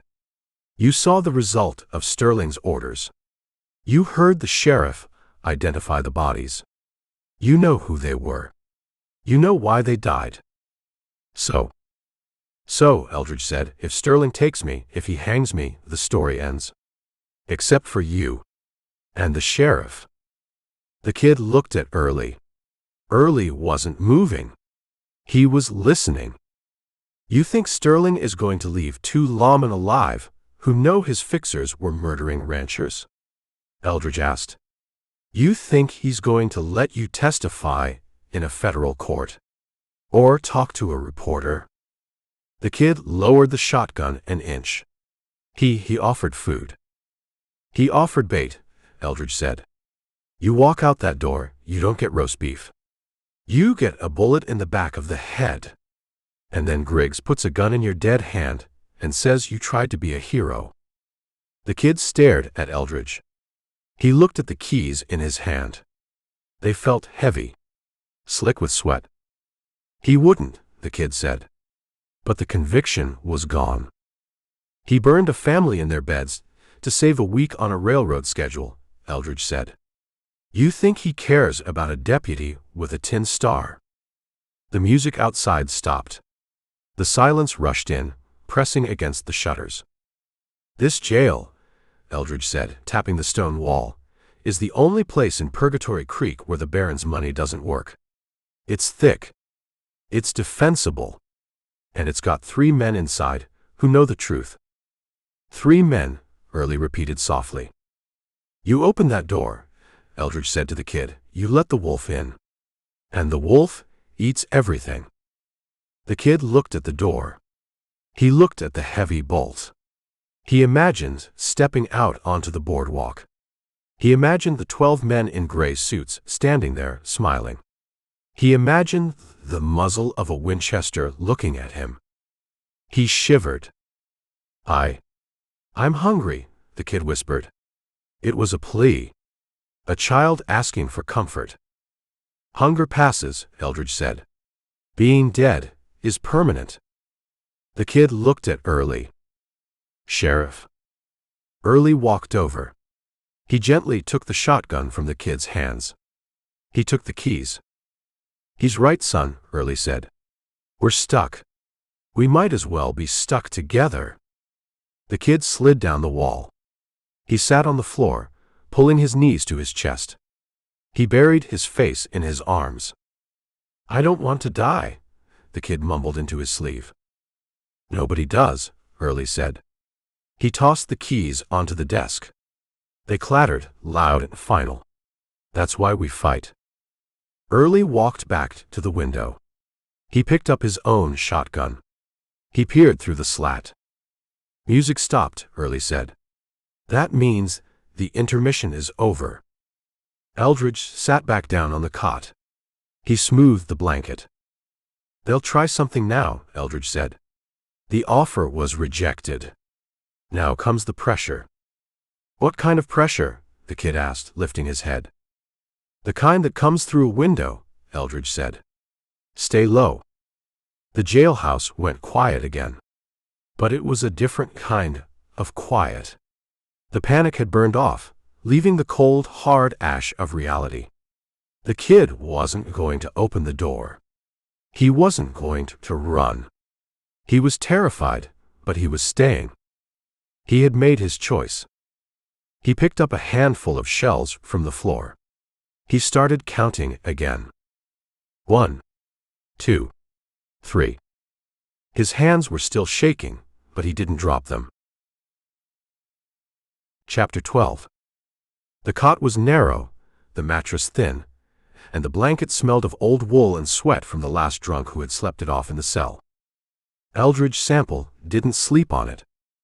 He pulled the mattress off the iron frame. He dragged it into the corner of the cell, the one furthest from the window and deepest in the shadow of the stone wall. He laid it on the floor. "You redecorating?" Deputy Kidd asked. He was sitting at the desk, his shotgun across his lap, staring at the front door like he expected it to bite him. "I'm calculating," Eldridge said. He lay down on the mattress. The stone floor was cold, seeping through the ticking, but it was solid. He rested his head on his arm. From this angle, he could see the ceiling, the bars, and the top edge of the window frame.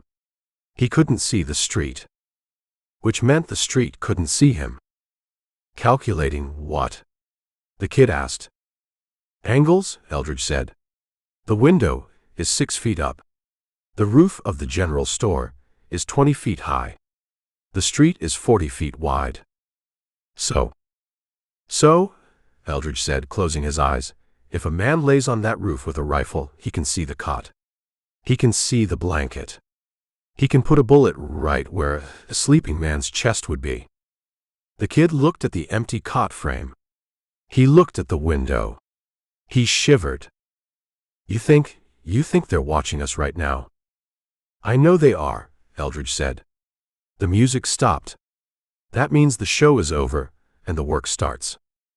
Sheriff Joe Early grunted from his chair. He had the bottle of whiskey out again, turning it in his hands, but he hadn't pulled the cork.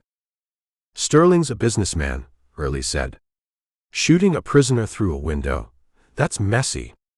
Bad for the reputation." "He's not a businessman anymore," Eldridge said.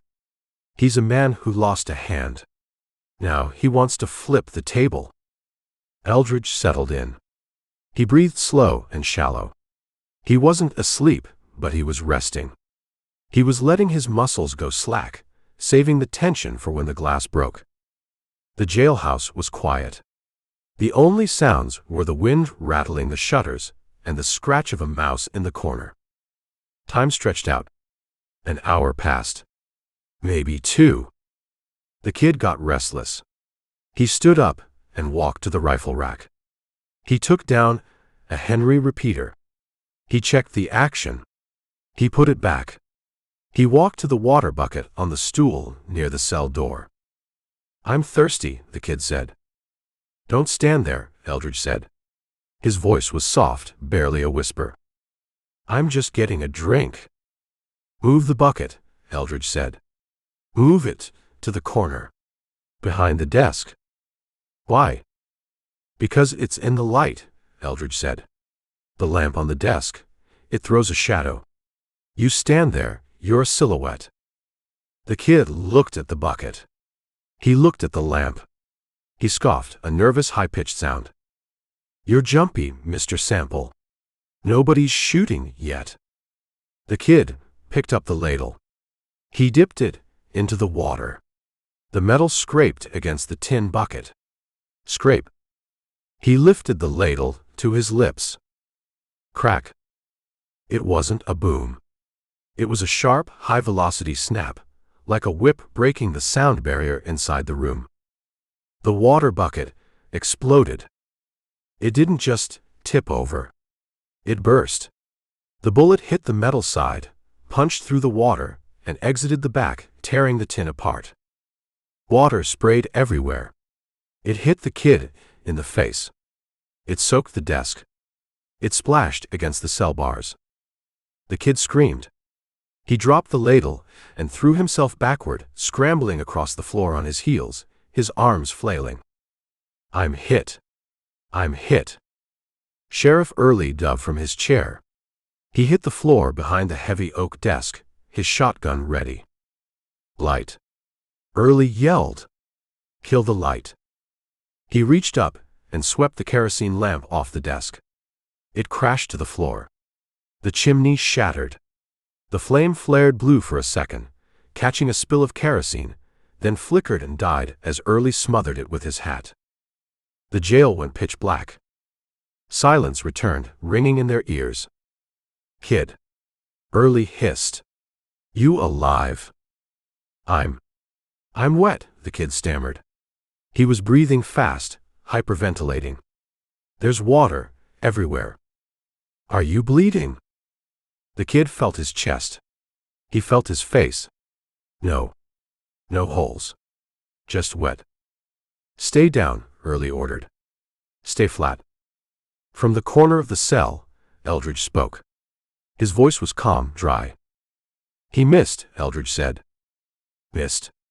Early crawled toward the cell, keeping his head below the window line. He blew the damn bucket apart. "He was aiming for the cot," Eldridge said. "The angle, he fired from the chimney. The bullet passed through the bars, missed the cot frame, and hit the bucket. If I was sleeping, where I was supposed to be, I'd be leaking." The kid was sobbing quietly in the dark. The shock had broken him open. "He shot at us," the kid whispered. "He really shot at us." "He shot at me," Eldridge corrected. "You just got a bath." Early sat up, keeping his back against the desk. He smelled the kerosene fumes, the damp stone, and the fear coming off the deputy. "That wasn't a warning," Early said. "No," Eldridge agreed. "That was execution. Sterling is done talking. He's clearing the ledger." Eldridge sat up on the mattress. He reached out and touched the puddle of water spreading across the cell floor. It was cool. "That was the water," Eldridge said. "We got canteens," Early said. "A few. Not enough for a siege. Then we make it short." Early stood up, keeping to the shadows. He moved to the window. He peeked through the crack in the shutter. Across the street, the roof of the general store was dark. No muzzle flash. No movement. The sniper had taken his shot and pulled back. "He thinks he got you," Early said. He saw the splash. He heard the yell. "He thinks the job is done." "Let him think it," Eldridge said. "For a while." "Why?" "Because if he thinks I'm dead, he might get careless. He might come down to check." Early looked at the cell. He couldn't see Eldridge in the dark, but he knew exactly where he was. In the corner. Calculating. "You knew," Early said. "You knew he'd shoot." "I knew the angle," Eldridge said. "And I knew the Baron. Men like that, they don't like loose ends. And they don't like waiting." The kid crawled over to the desk. He was shivering. "Sheriff, what do we do?" "We dry off," Early said. "And we load up." He reached into the drawer and pulled out a box of shells. He handed them to the kid. "Fill your pockets," Early said. "And don't drop 'em." Eldridge stood up. He walked to the bars. His boots splashed in the spilled water. "Sheriff," Eldridge said.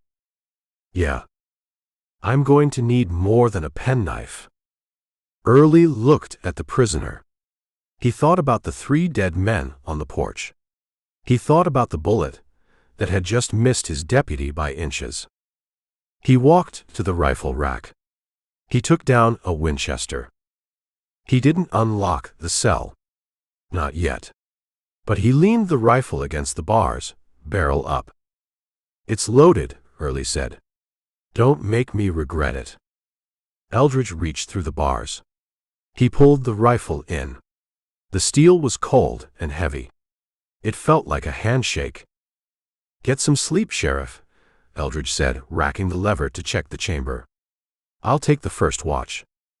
He sat back down on the mattress, the rifle across his knees, waiting for the next move in a game that had just turned lethal. Chapter 13. The water from the ruined bucket was seeping into the grout between the stone floor tiles, turning the dust into a dark, gritty paste. Sheriff Joe Early watched it spread. He was sitting behind his desk, the shotgun across his knees, staring at the wet spot like it was a map of his future. He missed the cot, Early said. He wasn't talking to anyone in particular. But he didn't miss the message.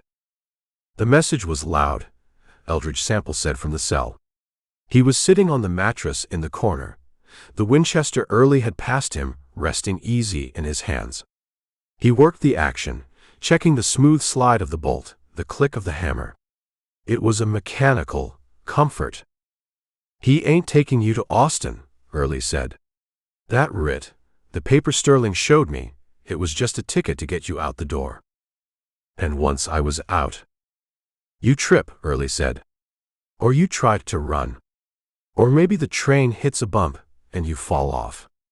Sterling doesn't want a trial. He wants a funeral. He wants silence, Eldridge corrected. Trials are noisy. Witnesses talk. Lawyers ask questions. Dead men just lie there. Early looked at Deputy Kidd. The boy was huddled under the window, out of the line of fire, clutching a handful of cartridges. He looked like he was trying to disappear into the wall. Kidd, Early said.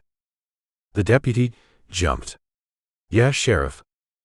If they come in, if they breach that door, what do you think happens to us? The kid swallowed.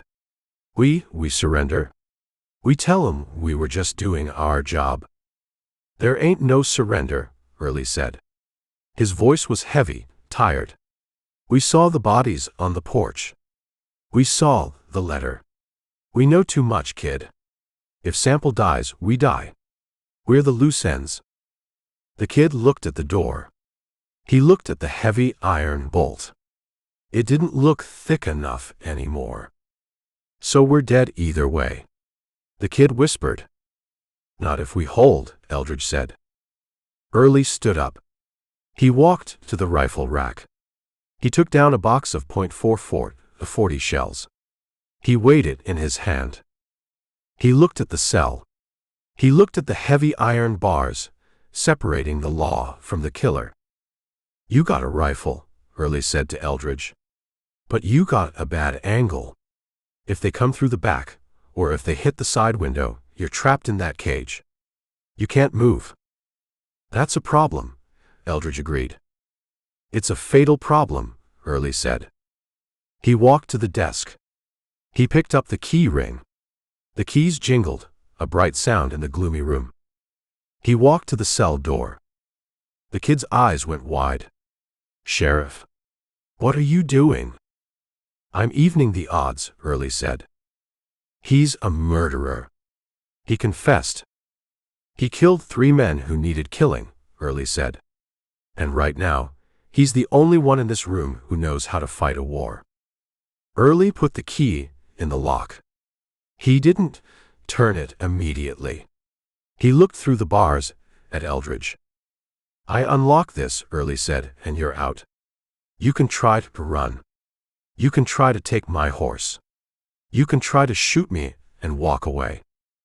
Eldridge stood up. He held the rifle loose at his side. I surrender to the situation, Sheriff. Not the cell. You run, Early said, and Sterling's men cut you down in the street. You stay, and we might live until morning.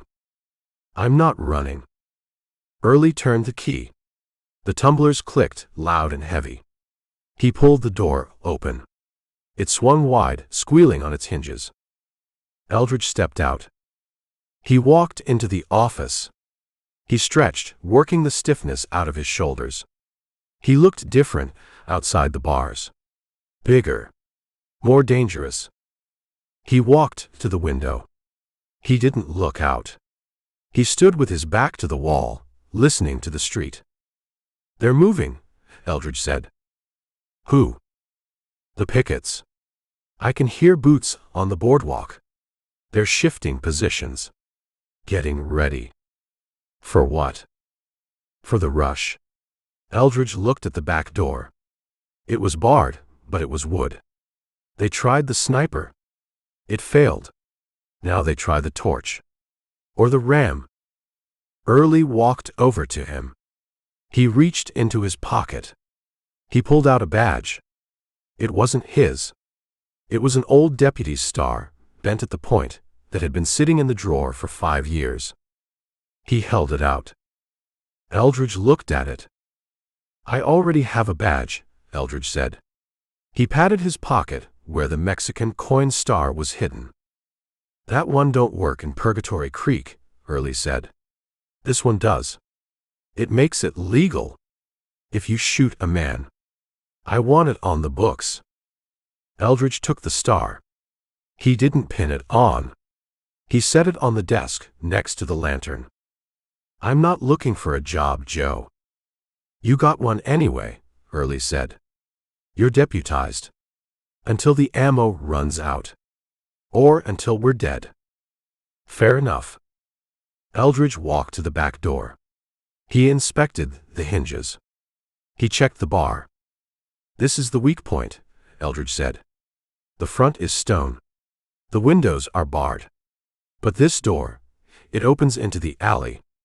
Dark. Narrow. They can get close before we see them." "I got a shotgun," the kid said from the floor. He sounded a little stronger now that the cell door was open. Having Sample loose in the room was terrifying, but it was also reassuring, like having a pet wolf. "You take the front," Eldridge said to the kid. "Watch the street. If anyone steps off the boardwalk, you yell. Don't shoot, unless they show a weapon." "What about the roof?" Early asked. "The sniper." "He's waiting for a target," Eldridge said. "We keep the lights out. We stay low. He can't shoot what he can't see." Eldridge dragged the heavy oak desk across the floor. The wood screeched against the stone. He pushed it up against the back door, reinforcing the bar. "That'll buy us a minute," Eldridge said. "If they bring a ram." He looked at Early. The sheriff was holding his shotgun, his face set in grim lines. The hangover was gone, burned away by the adrenaline. He looked like a man who had decided to stop sleeping and start working. "You got any more water?" Eldridge asked. "A canteen in the cupboard." "Drink it," Eldridge said. "It's going to get hot in here." "You think they'll burn us?" "Sterling isn't a patient man," Eldridge said. "He tried to buy you. He tried to scare you. Now he's going to try to erase you." A noise from the alley. The scuff of a boot. The clink of metal on stone. Eldridge held up a hand. The room went silent. The 3 men froze, listening to the night. "They're here," Eldridge whispered. He levered around into the Winchester. "Get ready, Sheriff. The rent is due." Chapter 14. The first blow didn't break the door. It just woke up the dust. A heavy, muffled thud shook the back wall of the jailhouse. The oak planks groaned, bowing inward against the iron bar, and the heavy desk Eldridge Sample had dragged across the floor shuddered an inch to the left. "Sledgehammer," Eldridge said. He was kneeling by the desk, the Winchester leveled at the center of the wood. The room was dark, save for the thin lines of moonlight cutting through the shutters and the orange flicker now growing at the bottom of the doorframe. "They're burning it," Sheriff Joe Early said. He was standing to the side of the door, his back pressed against the stone, the double-barreled shotgun held high. "I smell the pitch." "They want the smoke to flush us," Eldridge said. "Or they want to weaken the wood." Thud. The second blow was harder. A crack appeared in the upper panel. A splinter the size of a finger flew into the room. "Kid." Eldridge yelled over his shoulder without turning. "Watch the street. This is the noise. The front is the sneak." "I'm watching," the kid squeaked from the front window. "I don't see nothing but shadows." "Keep looking." Eldridge didn't wait for the door to open. He didn't wait for a target he could see. He aimed at the spot where the sledgehammer had hit, estimating the swing, the stance of the man wielding it. He fired. The .44-40 slug punched through the oak. It tore through the wood with a sharp crack, sending a puff of splinters out into the alley. A man screamed outside. A high, short yelp of surprise and pain. Then the clang of a heavy hammer hitting the stones of the alley floor. "One," Eldridge said. He worked the lever. Clack, clack. "They're returning fire," Early shouted. The door erupted. 3, 4, 5 shots slammed into the wood from the outside. Bullets chewed through the planks, buzzing through the jail like angry hornets. One hit the stone wall opposite and ricocheted, whining past Early's ear. Another buried itself in the desk. "Keep down," Early roared, dropping to a crouch. Eldridge was already low. He pressed his cheek against the stock of the Winchester. He watched the holes the bullets had made. Bright beams of orange light streamed through them now. The fire was growing. "They threw oil," Early said, coughing as the smoke started to curl under the jamb. "If that door burns, we're wide open." "It's thick wood," Eldridge said. "It'll take time. Time they don't have." He shifted his aim. He fired 2 rounds, spacing them out, aiming lower this time. At the knees. Outside, boots scrambled on the gravel. Men were moving away from the door, seeking cover against the alley walls. "They're backing off," Early said. "They're reloading," Eldridge corrected. "Or they're switching tactics." A shadow crossed the gap under the door. Eldridge didn't shoot. He waited. A darker shape appeared at the hole the sledgehammer had started. A muzzle. A rifle barrel poked through the splintered wood. The man outside was trying to fire blind into the room. Eldridge shot the barrel. It was a snapshot, pure instinct. The bullet hit the steel of the enemy rifle, sparking.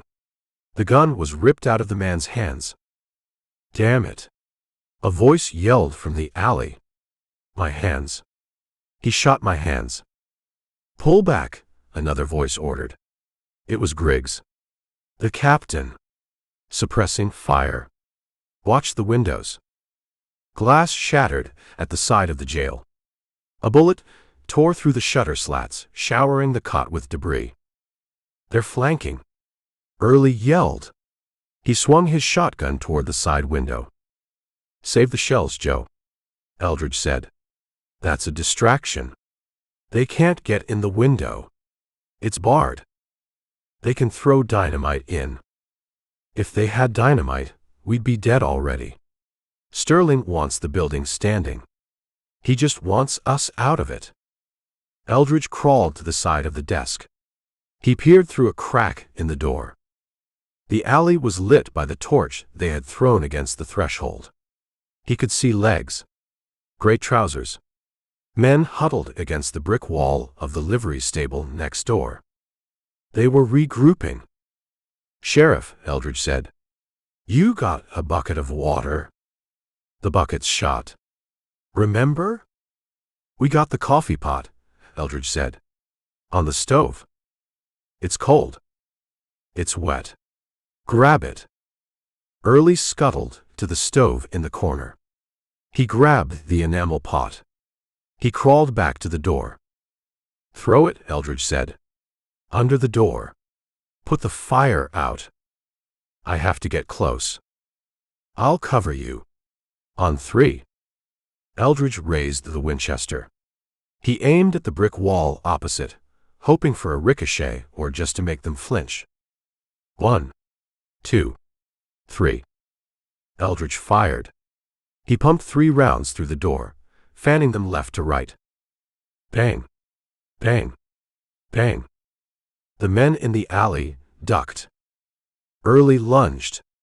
He swung the coffee pot low, splashing the cold black liquid under the door gap. It hit the burning oil and the torch. There was a hiss of steam. Smoke billowed in, thick and acrid, blinding them for a second. But the orange light died down. "It's out," Early hacked, waving his hand in front of his face. "Get back." Eldridge grabbed Early's suspenders and hauled him away from the door, just as a fresh volley of rifle fire chewed up the floorboards where he had been lying. They retreated to the cover of the desk. The shooting from the alley stopped. "Griggs!" Eldridge yelled. His voice was raw from the smoke. "You're losing men, Captain." "For what?" "A railroad contract." "I'm paid to finish the job," Griggs shouted back. He sounded close. "Just on the other side of the wood. And you're trapped, Sample. You got nowhere to go." "I got coffee," Eldridge said. "And I got bullets. How many men you got left to carry?" Silence from the alley. Griggs was doing the math. He had one man with a smashed hand, another screaming about his leg. "This ain't over," Griggs yelled. "It's over for tonight," Eldridge said to Early. "He's pulling back." They heard the scuff of boots retreating down the alley, the heavy, dragging sound of wounded men being helped away. Early slumped against the desk. He wiped his face. His hand came away black with soot. "They almost had us," Early whispered. "If that door had burned." "It didn't." Eldridge stood up. He walked to the water bucket, the ruined one. He picked it up. He looked at the hole. "Kid," Eldridge called out. "You still alive up there?" I think so," the kid said. He was huddled under the front window, his shotgun aimed at the ceiling. "I heard shooting. Lot of shooting." "Did anyone come at the front?" "No. Just quiet. They were watching. They were waiting for us to run out the front when the back got hot," Eldridge said. "Good job, kid. You held the line." The kid looked like he wanted to cry, or vomit, or both. "I didn't do nothing. I just sat here." Sitting is harder than shooting sometimes. Eldridge walked back to the cell. He sat on the mattress. He reloaded the Winchester, thumbing cartridges into the side gate. His hands were steady. Early looked at him. The sheriff was shaking. The adrenaline dump was hitting him hard.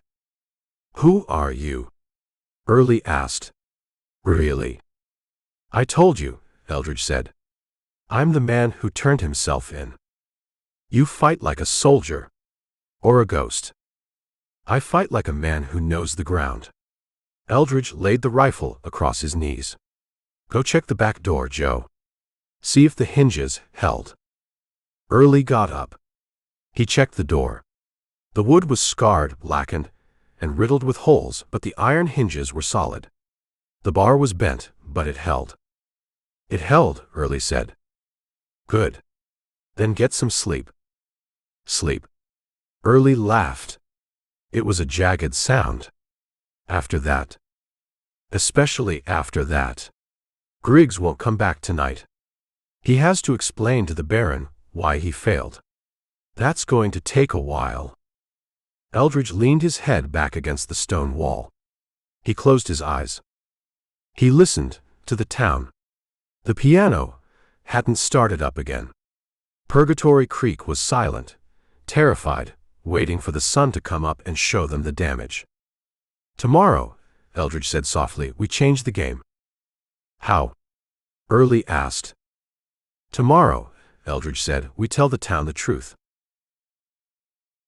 Chapter 15. The sun came up on Purgatory Creek, like a bailiff serving an eviction notice, cold, gray, and indifferent to the mess it was illuminating. Inside the jail, the smell of burnt wood and spent gunpowder had settled into the stone floor, mixing with the stale air of 3 men who hadn't slept. Sheriff Joe Early sat at his desk, staring at the charred, bullet-riddled wreckage of the back door. He held a cold cup of coffee that tasted like sludge. "They're quiet," the kid said. He was curled up under the front window, peeking through a crack in the shutter. "Too quiet." "They're sleeping," Eldridge Sample said. He was stripping his Winchester, wiping the carbon from the bolt with a piece of his shirt tail. "Or they're eating breakfast. Sterling feeds his dogs well." I could eat a horse, the kid whispered. Hooves and all. Chew on your belt, Early grunted. Leather's filling. A sound came from the alley. It wasn't a boot scrape. It wasn't the clatter of a rifle bolt. It was a soft, rhythmic tap-tap-tap on the scorched wood of the back door. Early stiffened. He raised the shotgun. They're back. No, Eldridge said. He stopped cleaning the rifle. He tilted his head. That's not a breach. That's a knock. Who knocks on a jail door in the middle of a siege? Someone who doesn't want to get shot. Eldridge stood up. He walked to the door, keeping to the side. He put his ear to the wood. Who's there? Eldridge asked. His voice was low. It's Calloway, a voice hissed from the other side. Open up. I got your laundry. Eldridge looked at Early. The sheriff frowned, confused. The barber? Early asked. Open it, Eldridge said. Slow. Early moved the desk aside, the legs screeching on the stone. He lifted the bent iron bar. He opened the door 3 inches. Calloway stood in the alley. He wasn't wearing his apron. He was wearing a long coat with the collar turned up, and he was holding a wicker basket covered with a checkered cloth. He looked like a man trying to sell Bibles in a brothel, nervous, sweaty, and out of place. Let me in, Calloway whispered. Before they see me. Early pulled the door wide. Calloway slipped inside. Early slammed it shut and threw the bar. Calloway stood in the center of the office, breathing hard. He looked at the bullet holes in the walls. He looked at the soot on the floor. He looked at Eldridge. You're still alive, Calloway said. So far, Eldridge said. Nice coat. It's my Sunday best. Figured, if I was going to get shot, I should look ready for the box. Calloway set the basket on the desk. He pulled back the cloth. The smell of fresh bread, roasted chicken, and strong coffee filled the room. It was better than perfume. Breakfast, Calloway said. The kid scrambled up from the floor. He looked at the chicken like it was gold bullion. Where did you get this? Early asked, tearing a drumstick off the bird. Baker sent the bread, Calloway said. Widow O'Shea sent the chicken. I brought the coffee. Why? Eldridge asked. He picked up a biscuit. It was warm. Calloway looked at the floor. He wrung his hands. Because he bought the silver dollar. So he didn't just buy it, Calloway said. He kicked old man McGinty out without his coat. He threw the piano player into the street. He told the girls. He told them they were non-essential personnel and gave them an hour to clear out. Calloway looked up. His eyes were angry. Not terrified. Angry. This is a bad town, Sheriff, Calloway said. We got drunks and thieves and cheats. But it's our bad town. Sterling. He walked in here like he bought the air we breathe. He put snipers on the roof of the Mercantile. That's my roof too. I rent the side room. He's pressing, Eldridge said. He's squeezing, Calloway corrected. He told the mayor, told him that Purgatory Creek was a failed investment, and he was thinking about liquidating the assets. Liquidating, Early said around a mouthful of chicken. He means burning it, Calloway said. The room went quiet. The kid stopped chewing. He told you that? Eldridge asked. I heard Griggs talking to his men, Calloway said. They came to the shop this morning. Wanted shaves. They didn't pay. Just sat there, sharpening their knives on my strop, talking about how dry the timber is. Talking about how a fire would clear the sight lines to the jail. He's going to burn the block, Eldridge said. To get to us? The kid asked. To flush us, Eldridge said. He tried the back door. It failed. He tried the sniper. It failed. Now, he's going to burn the cover. If the general store goes up, and the barber shop and the livery, there's nothing between his train and this jail but open street and smoke. He can't burn the town, Early said. That's arson. That's madness. That's railroad business, Calloway said. He don't care, Sheriff. He looks at us, and he sees ants on a picnic blanket. Calloway reached into his coat pocket. He pulled out a bottle of whiskey. Good whiskey. From the mayor, Calloway said.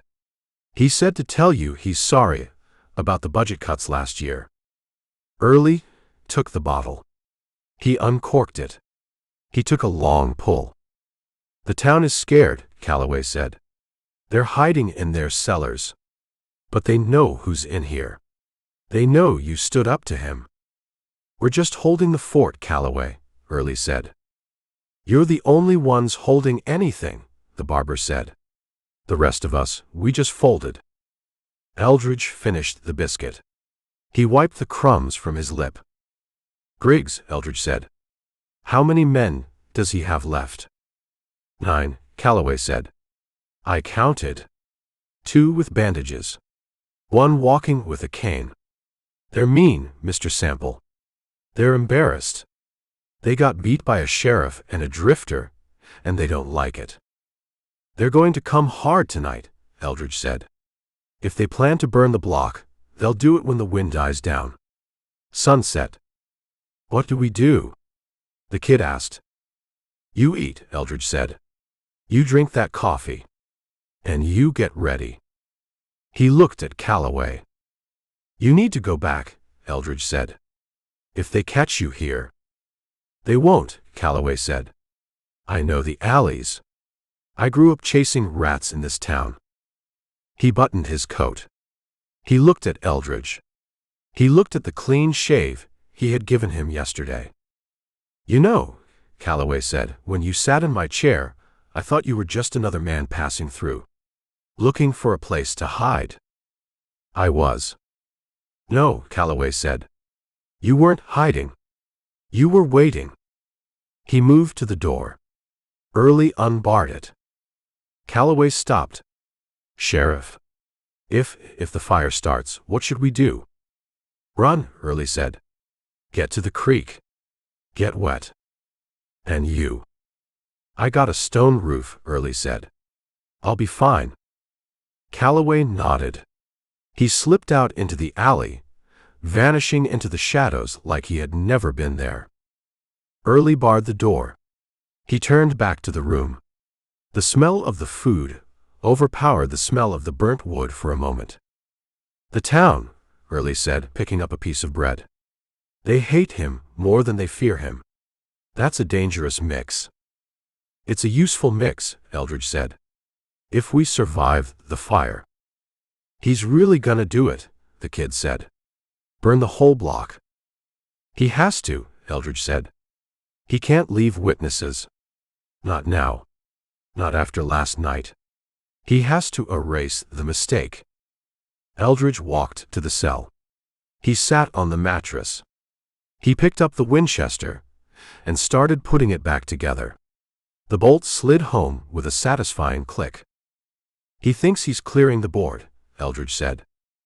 And what do you think? Early asked. I think he's just building a bigger pyre. Eldridge looked at the window. The light was changing outside, the sun climbing toward noon. The clock was ticking. Sterling was in his train car, drinking tea, planning arson. The town was hiding. And 3 men in a jail were eating a widow's chicken, waiting for the world to catch fire. Eat up, kid, Eldridge said. You're going to need the strength. Chapter 16. The chicken bones sat in a pile on the corner of the desk, picked clean. Sheriff Joe Early wiped his hands on his trousers. The food had settled the shake in his hands, but it hadn't touched the cold knot in his gut. He looked at the heavy oak door, barred and battered. He looked at the stone walls. Calloway was right, Early said. About the fire. He was, Eldridge Sample said. Eldridge was back on the mattress in the cell, the Winchester across his lap. He wasn't cleaning it anymore. He was just holding it, like a man holds a railing on a ship in rough water. If they burn the block, Early said, the smoke alone will flush us. We go out the front, the snipers get us. We stay in, we cook. Stone holds heat, Eldridge said. It'll take a while to get hot enough to kill us. But the smoke, yeah. That's the problem. The kid was sitting under the window, recounting his shotgun shells. He lined them up in a row on the floor. Red. Brass. Red. Brass. Why? The kid asked. He didn't look up. He was talking to the shells. Why what? Eldridge asked. Why did you do it? The kid looked at the cell. His face was pale, his eyes rimmed with red. You killed those men at the shack. Fine. They needed killing. I get that. But then, you rode in here. You got a shave. You drank a whiskey. And you walked in here and handed me your gun. The kid picked up a shell. He squeezed it. You could have kept riding, the kid said. You could be in Mexico by now. You could be drinking tequila and laughing at us. But you came here. You locked yourself in. Early looked at Eldridge. It was the question he'd been chewing on since he saw the bodies on the porch. The kid's right, Early said. You ain't a man looking for redemption, Sample. You don't have the face for it. Eldridge stood up. He walked to the bars. He rested the barrel of the rifle against the iron. I didn't come here for redemption, Eldridge said. And I didn't come here to confess. Then why? Early demanded. You put a target on this building. You put a target on me. On the kid. I needed a fort, Eldridge said. A fort. I scouted the railhead, Eldridge said. Before I went to the shack. I saw the Olympian. Sterling's car. It's a palace, Early said. It's a bunker, Eldridge corrected. Steel plating under the mahogany. Bulletproof glass. 12 guards with repeating rifles patrolling the perimeter. A Gatling gun on the rear platform under a tarp. Early went still. A Gatling. I saw the mount, Eldridge said. If I went after Sterling at the train, I'd be dead before I got within 50 yards. I couldn't get to him. Not on his ground. So you came to mine, Early whispered. I needed to draw him out, Eldridge said. I needed to make him come to me. I needed a place where I could control the door. A place with thick walls and narrow windows. He tapped the stone arch of the cell door. This jail, Eldridge said. It's the only building in Purgatory Creek made of limestone blocks. The rest is pine and canvas. This is the only place that stops a bullet. Early stood up. He knocked his chair over. It clattered on the floor. You used us, Early said. His voice was a low growl. You walked in here, knowing he'd bring an army. Knowing he'd lay siege. I knew he'd want the man who killed his fixers, Eldridge said. I knew his ego wouldn't let him ignore it. He had to come. He had to show the town he was the boss. We're bait, the kid said. He looked at the shotgun shells. We're just meat to bring the wolf in. You're the law, Eldridge said. That makes you part of the geography. Early walked to the bars. He got close enough to grab Eldridge, but he didn't reach through. He just stared. My brother, Early said. Jubal. You told me about him to get me mad. To get me to fight. I told you the truth, Eldridge said. Kincaid killed him. That wasn't a lie. But yes, I needed you angry. An angry man holds a shotgun tighter than a scared one. And the kid. Early pointed at the deputy. He didn't have a brother. He just has a job that pays $20 a month. You dragged him into this. The kid opened the door, Eldridge said. He locked it. He made a choice. I didn't know the choice was die in a fire, the kid yelled. The choice is always die, Eldridge said calmly. It's just a matter of when. Early turned away. He walked to the window. He looked through the shutter slats at the empty street. He looked at the Silver Dollar Saloon, fortified and waiting. You figured on the siege, Early said. You figured on the snipers. Did you figure on the fire? I figured he'd try to flush me, Eldridge said. Fire is the last card in the deck. When he plays that, he's desperate. He's out of options. And when he plays it? Early asked. When the roof catches. What's the plan then, Mr. Sample? Do we burn? Or do we run out and let the Gatling cut us in half? When he plays the fire, Eldridge said, he has to come out to watch. He has to verify the kill. He needs to see the body. So that's when we take him. We'll be on fire, the kid pointed out. We'll be busy, Eldridge conceded. Early looked at the prisoner. He hated him. He respected him. It was a confusing mix that tasted like bile. Sample had played them like a fiddle, used their badges and their walls to set a trap for a man who owned the rails. But Jubal was dead. And the man who ordered it was sitting in a train car 3 blocks away. You're a cold son of a bitch, Early said. I'm a man who finishes the job, Eldridge said. And what happens if we survive? Early asked. Do I hang you? Or do I pin a medal on you? If we survive, Eldridge said, you won't have to worry about me. I'll be gone. You think you can just ride out? I think if we survive, there won't be anyone left to stop me. Early picked up his chair. He set it upright. He sat down heavily. The town knows, Early said. Calloway knows. They know Sterling is the villain. That helps. It helps if they do something, Eldridge said. Right now, they're just watching. They need a push, Early said. Like you gave me. They need to see Sterling bleed, Eldridge said. They need to see that the Baron is just a man in a fancy coat. He walked back to the corner of the cell. He sat down. Get ready, Joe, Eldridge said. He's not going to wait for sunset. He's going to start the music soon.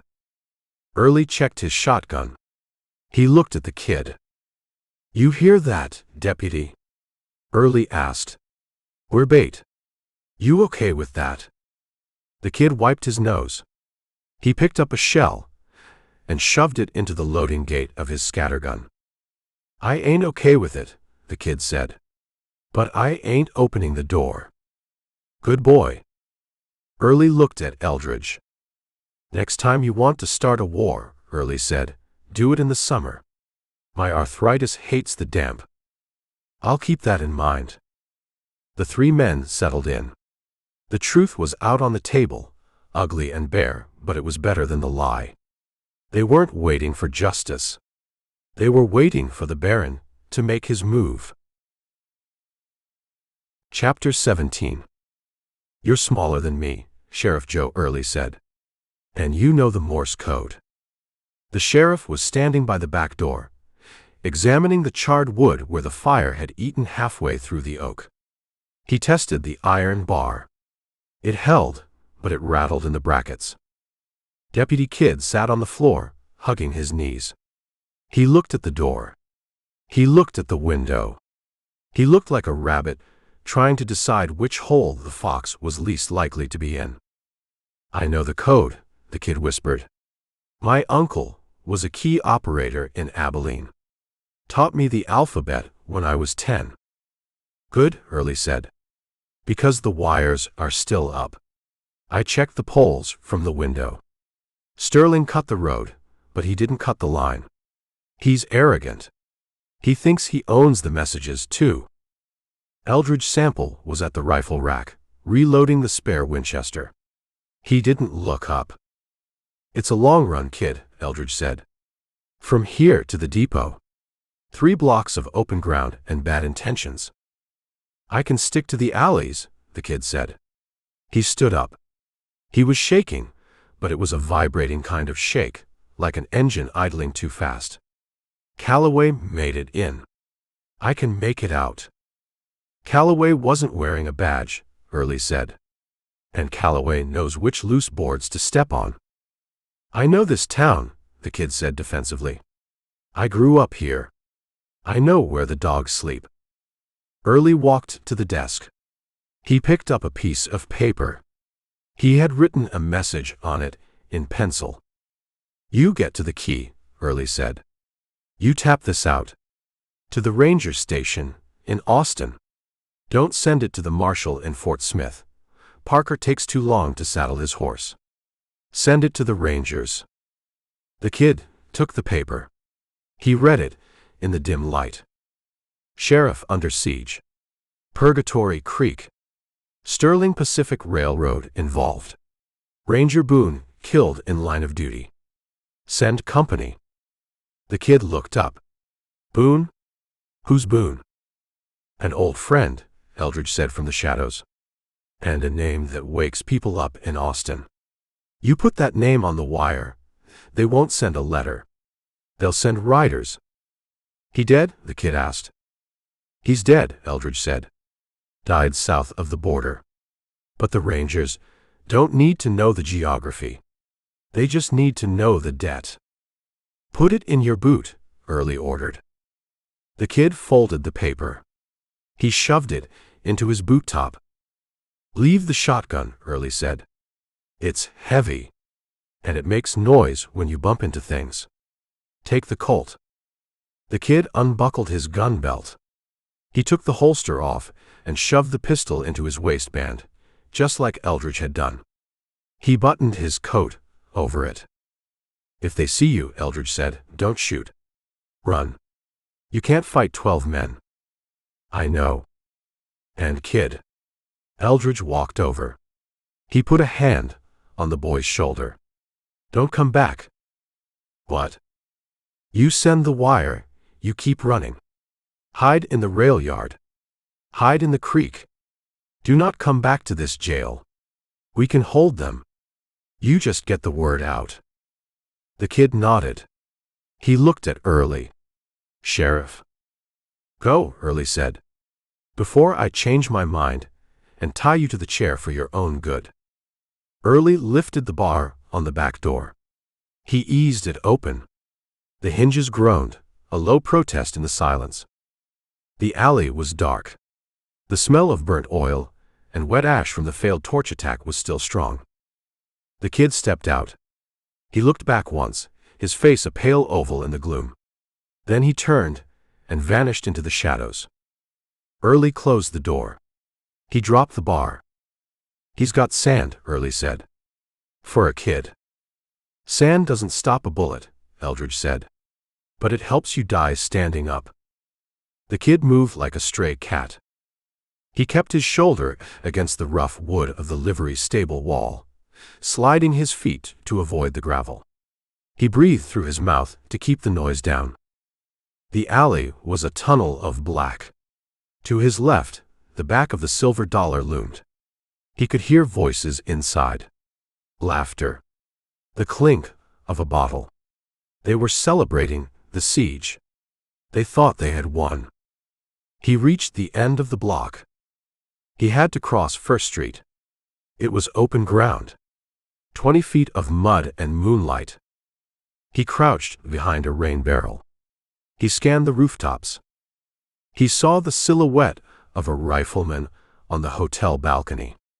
The man was smoking, the cherry of his cigarette glowing bright and fading. He was looking at the jail, not the side streets. Go, the kid whispered to himself. He ran. He kept low, his boots splashing softly in the muck. He hit the shadows on the other side and rolled behind a stack of lumber. He waited. No shout. No shot. He was in the clear.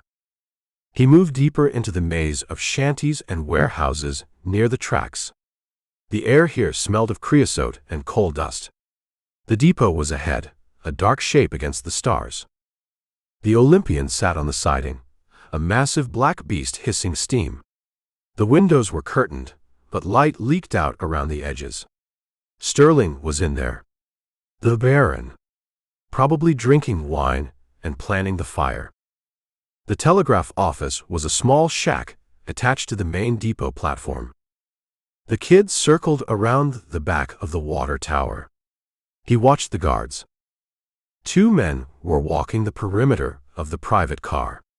They carried Winchesters. They walked a lazy pattern, meeting at the coupler, turning, walking away. The telegraph office was dark. The operator, Horace, had gone home hours ago.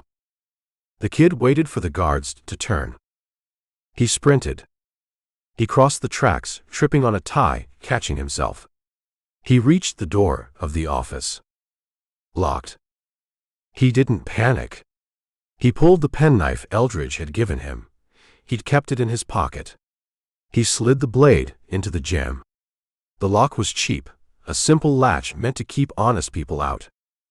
It clicked. He pushed the door open. He slipped inside. He closed it soft. The room smelled of paper and ozone. The telegraph key sat on a table by the window, a silent brass tongue waiting to speak. The kid didn't light a lamp. He didn't need to. He knew where the keys were. He found the main switch. He threw it. The line hummed. It was live. He sat in the chair. He reached into his boot and pulled out the paper. He couldn't read it in the dark, but he had memorized the words. Sheriff under siege. Boone dead. He put his finger on the key. Tap. Tap tap. Tap. The sound was loud in the small room. Click clack click. He sent the call sign for Austin. AUS. He waited. The sounder clicked back. Go ahead. The kid let out a breath he didn't know he was holding. He started to type. SHERIFFUNDERSIEGE. He worked the key. His hand was shaking, but the rhythm was good. His uncle had taught him well. --. STERLING. He paused. He heard a noise outside. A boot on the platform. He typed faster. RANGERBOONE KILLED. The door handle turned. The kid didn't stop. He slammed the key down. SENDHELP. The door crashed open. Light flooded the room, a lantern held high. Well, look at this, a voice said. The kid spun in the chair, his hand going for the Colt in his waistband. He wasn't fast enough. A rifle barrel came out of the light. It hit him in the face. The blow knocked him backward, chair and all. He hit the floor hard, the taste of blood filling his mouth. He looked up. Captain Griggs stood over him. The man in the gray suit. He held the lantern in one hand and the Winchester in the other. He looked annoyed. You got quiet fingers, boy, Griggs said. 2 other men crowded into the doorway. They looked at the telegraph key. They looked at the kid. Did he send it? One of them asked. Griggs looked at the paper on the table. He picked it up. He read it. He tried, Griggs said. He crumpled the paper and dropped it. Rip the wires. The second man walked to the wall. He grabbed the copper wires leading to the sounder and yanked. They snapped with a twang. Griggs looked down at the kid. He saw the badge on the vest. Deputy, Griggs said. You're a long way from your hole. The kid tried to scramble back, pushing himself with his heels. I surrender. Surrender? Griggs laughed. It was a cold sound. We aren't fighting a war, son. We're pest control. He kicked the kid. He kicked him in the ribs. The kid curled into a ball, gasping. Get him up, Griggs ordered. The two men grabbed the kid by the arms. They hauled him to his feet. He sagged between them, dazed, blood running from his nose. What do we do with him? The first man asked. Throw him on the tracks. Griggs looked at the jailhouse across the street. He looked at the Olympian. No, Griggs said. Mr. Sterling likes leverage. This is leverage. He grabbed the kid's chin, forcing his head up. You wanted to send a message, Griggs said. You're going to be the message. He turned to his men. Drag him, Griggs said.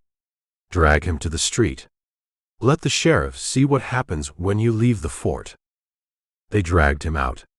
The kid's boots scraped across the platform, leaving lines in the dust. He tried to yell, but Griggs backhanded him, silencing the cry.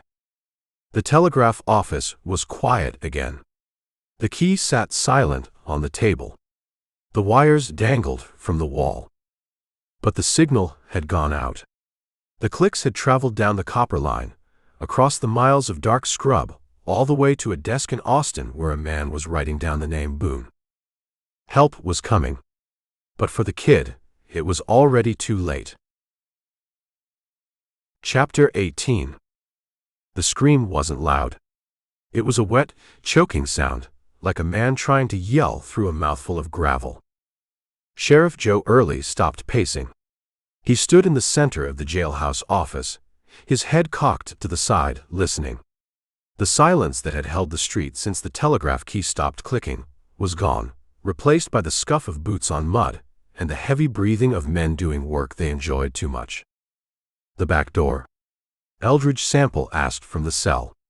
He was standing at the bars, the Winchester resting against his hip. No, Early said.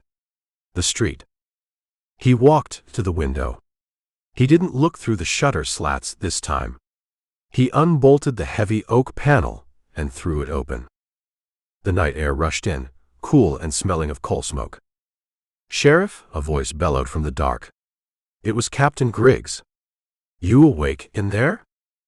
Early leaned out, keeping his shotgun leveled at the porch of the Silver Dollar. I'm awake. You come to apologize for the arson? I came to return something you lost, Griggs said. A lantern flared to life in the middle of the street. It was held high by one of the gray-suited guards. The yellow light carved a circle out of the blackness. Into that circle, Griggs dragged Deputy Kidd. The boy wasn't walking. His boots scraped furrows in the dirt. His coat was torn, hanging off one shoulder. His face was a mask of blood, his nose broken and swollen to the size of a plum. He hung in Griggs's grip like a sack of laundry. Kid, Early whispered. His knuckles turned white on the shotgun stock. Griggs let go. The kid hit the ground hard. He didn't try to get up. He just curled into a ball, wrapping his arms around his ribs, shivering. He was playing with the telegraph, Griggs said. Sending messages to Austin. Naughty boy. Leland Sterling stepped into the light. The Baron looked immaculate. His frock coat was brushed, his cravat straight. He held his silver-headed cane in one hand and a linen handkerchief in the other. He dabbed at his nose, as if the smell of the beaten deputy offended him. This is unfortunate, Sterling said. His voice was smooth, projecting easily to the jailhouse window. I dislike violence, Sheriff. It's messy. It's inefficient.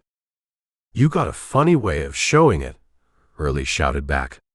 You beat a boy half to death. He was trespassing, Sterling said. And he was interfering with company communications. That's a felony. Sterling walked over to the kid. He prodded the deputy with the tip of his cane. The kid groaned, twitching away. Look at him, Joe, Sterling said. He's broken. He needs a doctor. He needs a bed. Let him go, Early said. He's not part of this. He is the law, Sterling said. Or he was. Now, he's collateral. Sterling looked up at the window. He couldn't see Early's face in the shadows, but he knew he had the angle. He knew leverage. "I have a proposition," Sterling said. "I'm done with your deals," Early said. "This isn't a deal. It's a trade." Sterling pointed his cane at the jail door. "You have something I want. I have something you want." "The prisoner," Early said. "Mr. Sample," Sterling corrected. "The man who murdered my employees. The man who is currently eating your rations and hiding behind your badge." Sterling stepped closer to the kid. He put his boot on the boy's hand. He pressed down. The kid screamed. It was a high, thin sound that cut through the night. "Stop it!" Early roared. He raised the shotgun, aiming at Sterling. "Careful, Sheriff," Griggs warned, stepping in front of Sterling with his rifle raised. "You spray buckshot out here, you'll hit the boy first." Sterling didn't move his foot. He looked up, his eyes cold and dead as anthracite. "The trade is simple," Sterling said. "You send Sample out. Unarmed. Hands up. He walks to the middle of the street. I give you the deputy." "You'll kill him," Early said. "Sample." "I'll take him into custody," Sterling lied. "He'll be transported to Austin." "Like hell." "That is the offer," Sterling said. He pressed harder on the kid's hand. The boy sobbed, his body arching in the dirt. "You have 5 minutes, Sheriff. 5 minutes to decide if you want to be a lawman who protects his own, or a stubborn old fool who watches a boy die in the mud." Sterling lifted his foot. He stepped back. 5 minutes, Sterling repeated. "Griggs, check your watch." Griggs pulled a gold watch from his vest. He clicked the lid open. "Mark." Early slammed the shutter closed. He bolted it. He turned back to the room. He looked like he'd aged 10 years in 10 seconds. "He's got him," Early whispered. "He caught him at the depot." Eldridge Sample was standing by the desk. He had heard every word. His face was a mask of calm, but his eyes were hard. "He sent the wire," Eldridge said. "Or he tried. That's why they beat him." "They're gonna kill him," Early said. He paced the small room, 3 steps in turn. "Sterling, he's squeezing. He knows I can't let the kid die." "He's betting on your conscience," Eldridge said. "I got one." Early snapped. "The kid, he's 20 years old. He's got a mother in Abilene. I promised her." Early stopped pacing. He looked at Eldridge. He looked at the Winchester in Eldridge's hand. "I can't ask you to do it," Early said. His voice broke. "You don't have to. If you walk out there, they'll cut you down. Griggs. The snipers. They won't wait for a train." "I know. But if you stay."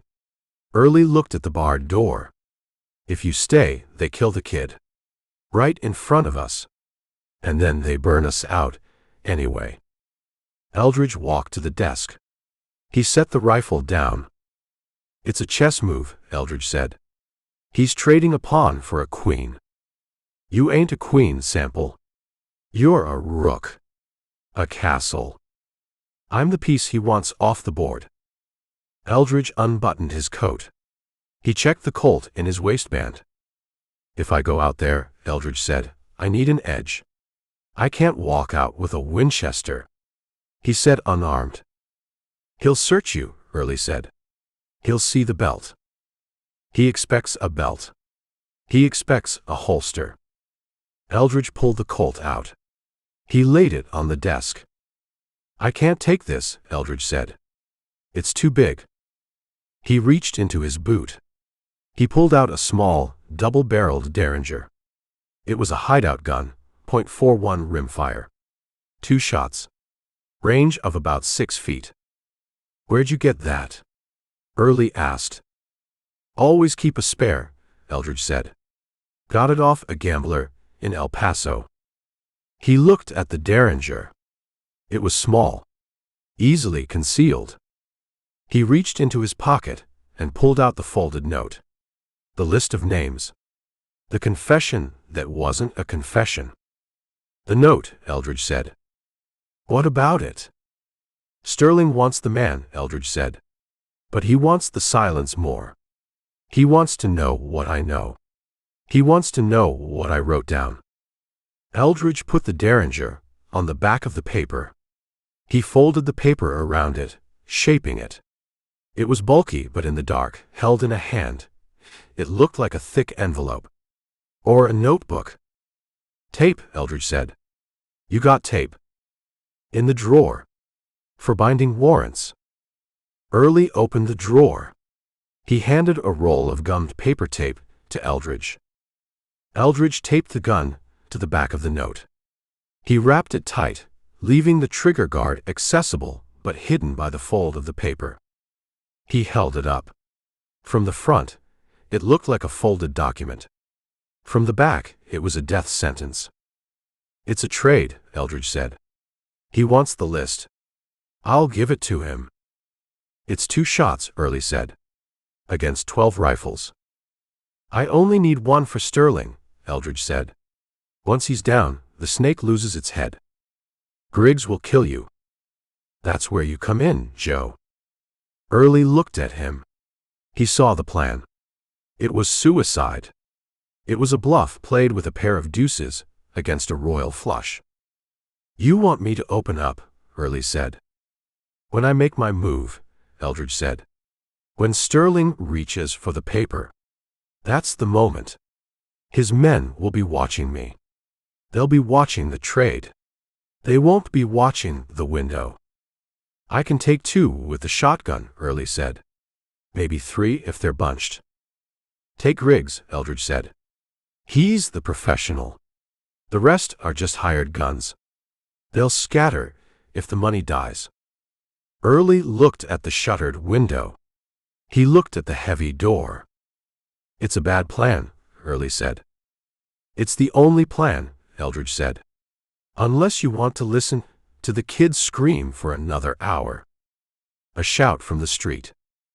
2 minutes, Sheriff. Griggs yelled. Early looked at Eldridge. He looked at the clean-shaven face, the cold eyes. He realized he didn't even know this man.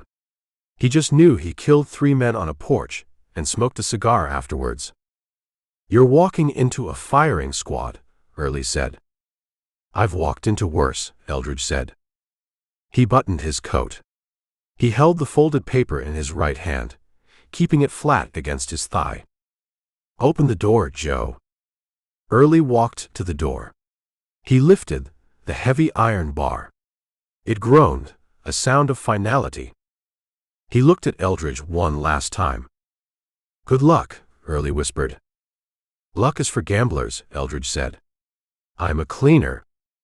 Early pulled the door open. The street was a stage. The lantern light was a spotlight.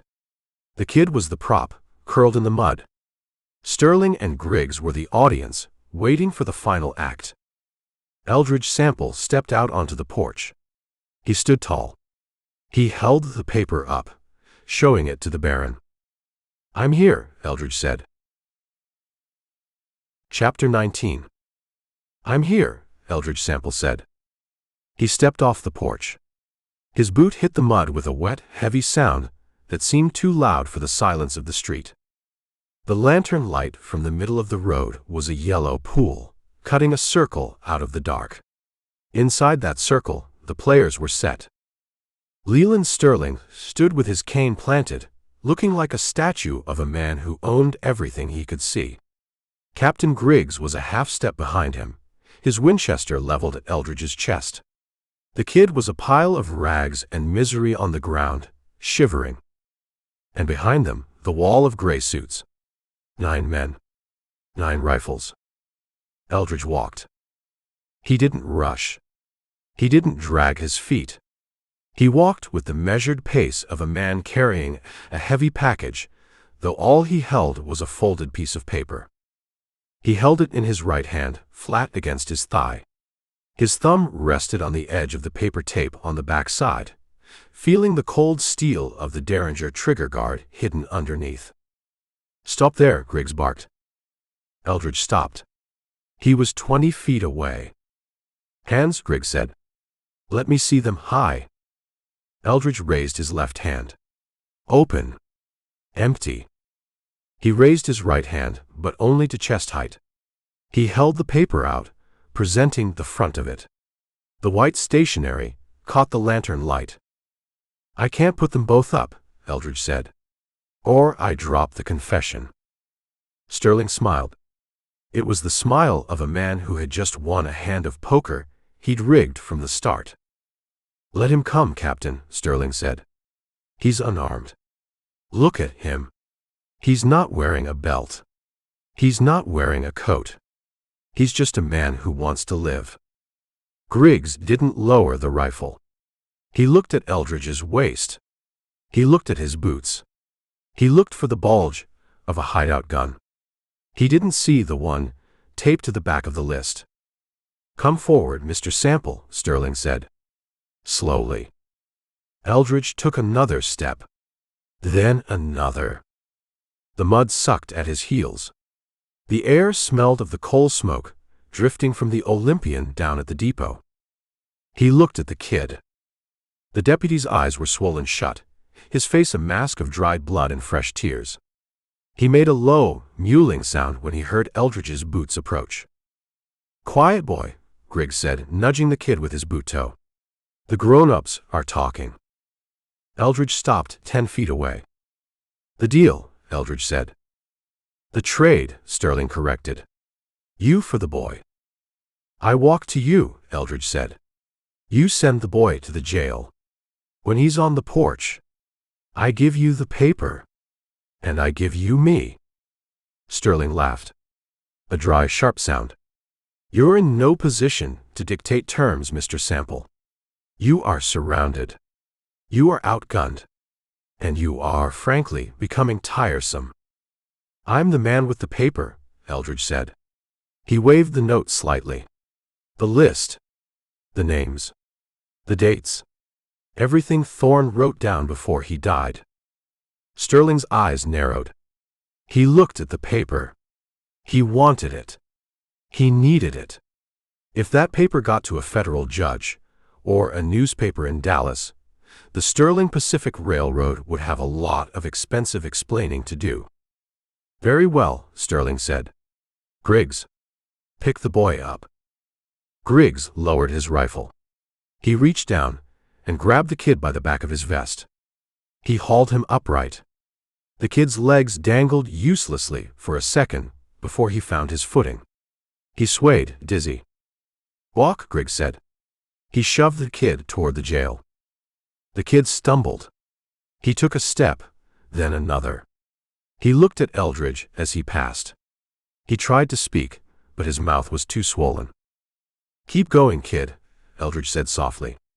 Don't look back. The kid limped toward the porch, where Sheriff Joe Early was waiting behind a cracked door with a double-barreled shotgun. Eldridge watched him go. He counted the steps. 1, 2, 3. He looked back at Sterling. Satisfied? Sterling asked. He's not on the porch yet. He will be. Now, the paper. Sterling held out his hand. The hand was gloved in fine gray kid leather. It was steady. Eldridge walked forward. 5 feet. 4. He could see the diamond in Sterling's cravat. He could see the pulse beating in Griggs's neck. He scanned the line of guards behind them. They were relaxed. They saw a man surrendering. They saw the end of the night. They lowered their rifles an inch, their fingers loosening on the triggers. 3 feet. Give it to me, Sterling said. Eldridge held the paper out. He held it with his thumb and forefinger, careful not to cover the writing on the front, careful to keep the bulk of the gun hidden by his palm on the back. Sterling reached for it. It's all there, Eldridge said. Every name. A wise decision, Sterling said. History is written by the winners, Mr. Sample. And the winners are the ones who hold the paper. Sterling's fingers brushed the edge of the note. Eldridge looked at Griggs. The captain was standing 3 feet to Sterling's right. He was watching the paper, not Eldridge's hand. Eldridge looked at the porch. The kid had reached the steps.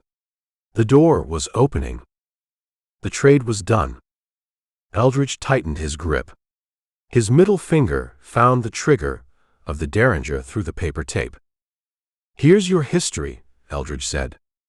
He didn't let go of the paper. He flipped his wrist.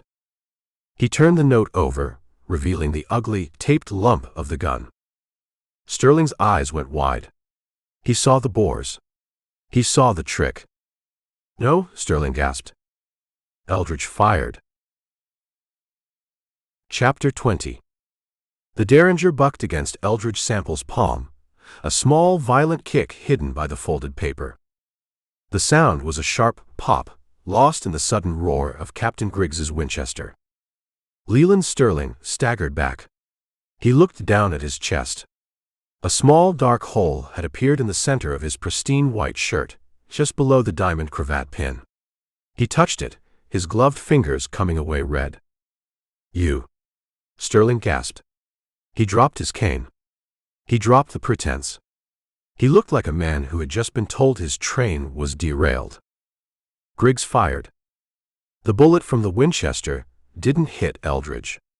It hit the paper. The note exploded in a cloud of confetti, shredding the list of names. Eldridge was already moving. He dove to the right, rolling into the mud, just as the line of gray-suited guards opened up. The street turned into a thunderstorm. Crack thump. Crack thump. Bullets chewed up the boardwalk where Eldridge had been standing. They punched holes in the water trough. They shattered the lantern, plunging the street into sudden, chaotic darkness. He shot the Baron. Griggs screamed. "Kill him. Kill them all." From the jailhouse porch, the door kicked open. Sheriff Joe Early didn't step out. He leaned around the frame and let the double-barreled shotgun speak. Boom. The first barrel roared, sending a spray of buckshot into the knot of guards. 2 men went down, screaming. Boom. The second barrel took a chunk out of the porch post of the silver dollar, sending splinters flying into the faces of the men hiding there. "Get down," Griggs yelled, dragging Sterling back toward the saloon. "Get him inside." Eldridge scrambled on his hands and knees. He was in the open. The mud was slick, sucking at his hands. He heard the zip-zip of bullets passing inches above his head. He needed cover. He saw the rain barrel across the street. He lunged for it. A bullet hit the barrel before he did, punching a hole that sent a stream of water gushing out. Eldridge slid behind it anyway. He pulled the derringer. 1 shot left. He looked at the jail. The kid was on the porch. He was crawling, trying to get inside. Bullets were sparking off the stone steps around him. "Cover him," Eldridge yelled, though no one could hear him over the noise. Early reloaded. He broke the shotgun, shells ejecting over his shoulder, and jammed 2 fresh ones in. He stepped out onto the porch, exposing himself. "Get in here, kid," Early roared. He fired a blast at the saloon roof, suppressing the sniper who had just popped up. The kid scrambled over the threshold. Early grabbed his ankle and dragged him the rest of the way, slamming the door shut with his foot. The jail was secure, but Eldridge was outside. He was pinned behind a leaking barrel in the middle of a shooting gallery. "Sample," Griggs yelled from the saloon doorway. "You're dead. You hear me? You're dead." Griggs leaned out, firing his Winchester. The bullets hit the barrel, thud, thud, thud. Eldridge looked at the derringer. Useless at this range. He looked at the jail. 30 feet. A death run. He looked at the saloon. Sterling was gone, dragged inside. The guards were regrouping, taking positions behind the wagons and the trough. Eldridge needed a weapon. He saw it. One of the guards Early had hit with the buckshot was lying in the street, 10 feet away. He wasn't moving.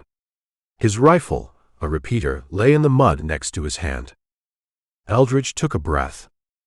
He waited for the lull. The moment when they stopped to reload. Click.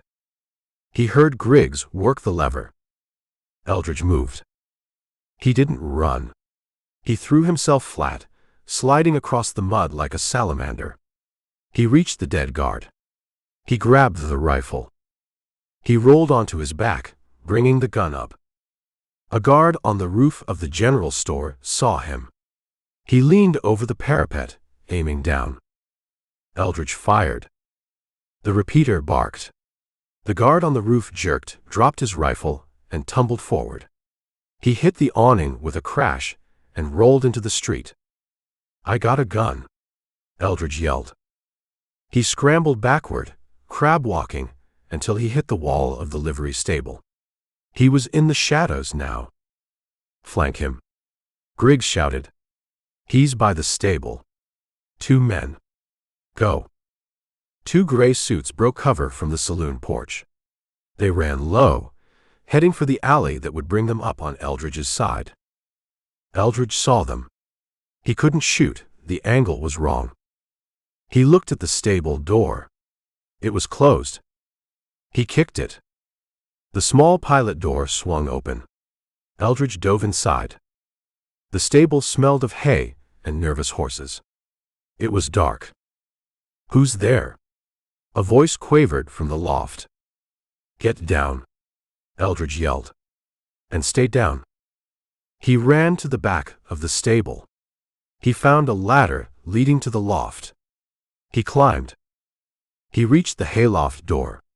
He kicked it open. He was high now. He looked down on the street. He saw the 2 guards creeping down the alley below him. They didn't look up. Eldridge leveled the rifle. "Wrong way, boys," he whispered. He fired. The first shot hit the lead guard in the shoulder. He spun, dropping his rifle. The second guard looked up, saw the muzzle flash, and tried to run. Eldridge put a round in the dirt at his heels. The guard tripped, sprawling in the muck. "Back!"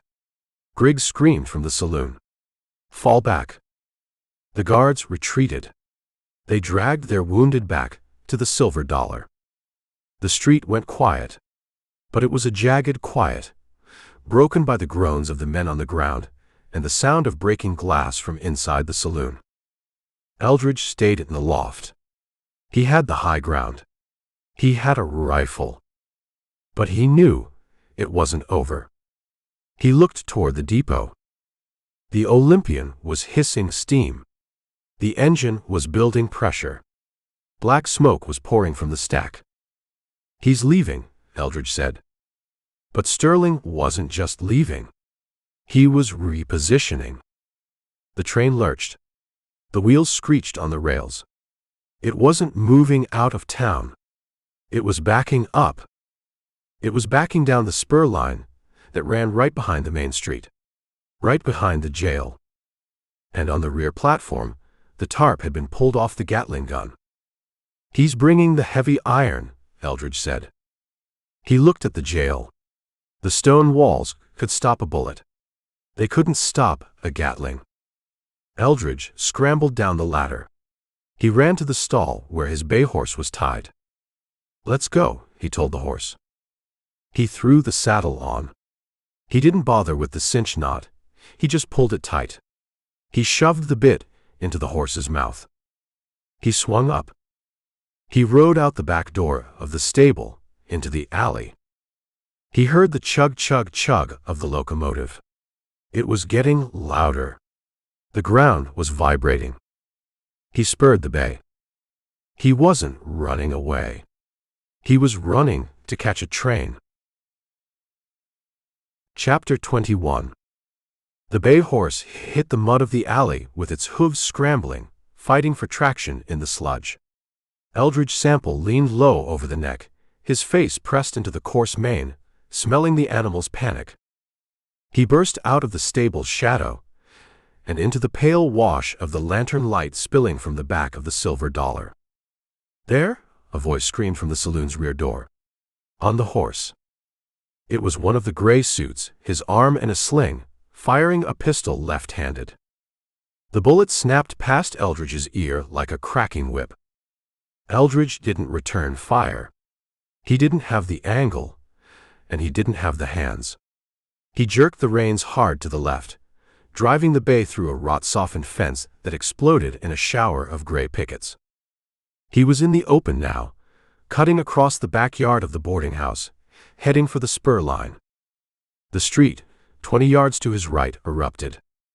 Sheriff Joe Early had seen the movement. He didn't know if it was Sample or the devil himself riding that horse, but he knew the men shooting at it were on the wrong side of the law. The muzzle of Early's shotgun protruded from the barred window of the jail. Boom! The blast cleared the front porch of the saloon. A whiskey barrel, used for cover by two of Sterling's guards, disintegrated, spraying staves and amber liquid across the boardwalk. "Keep their heads down," Early roared to the kid. "Pour it on 'em."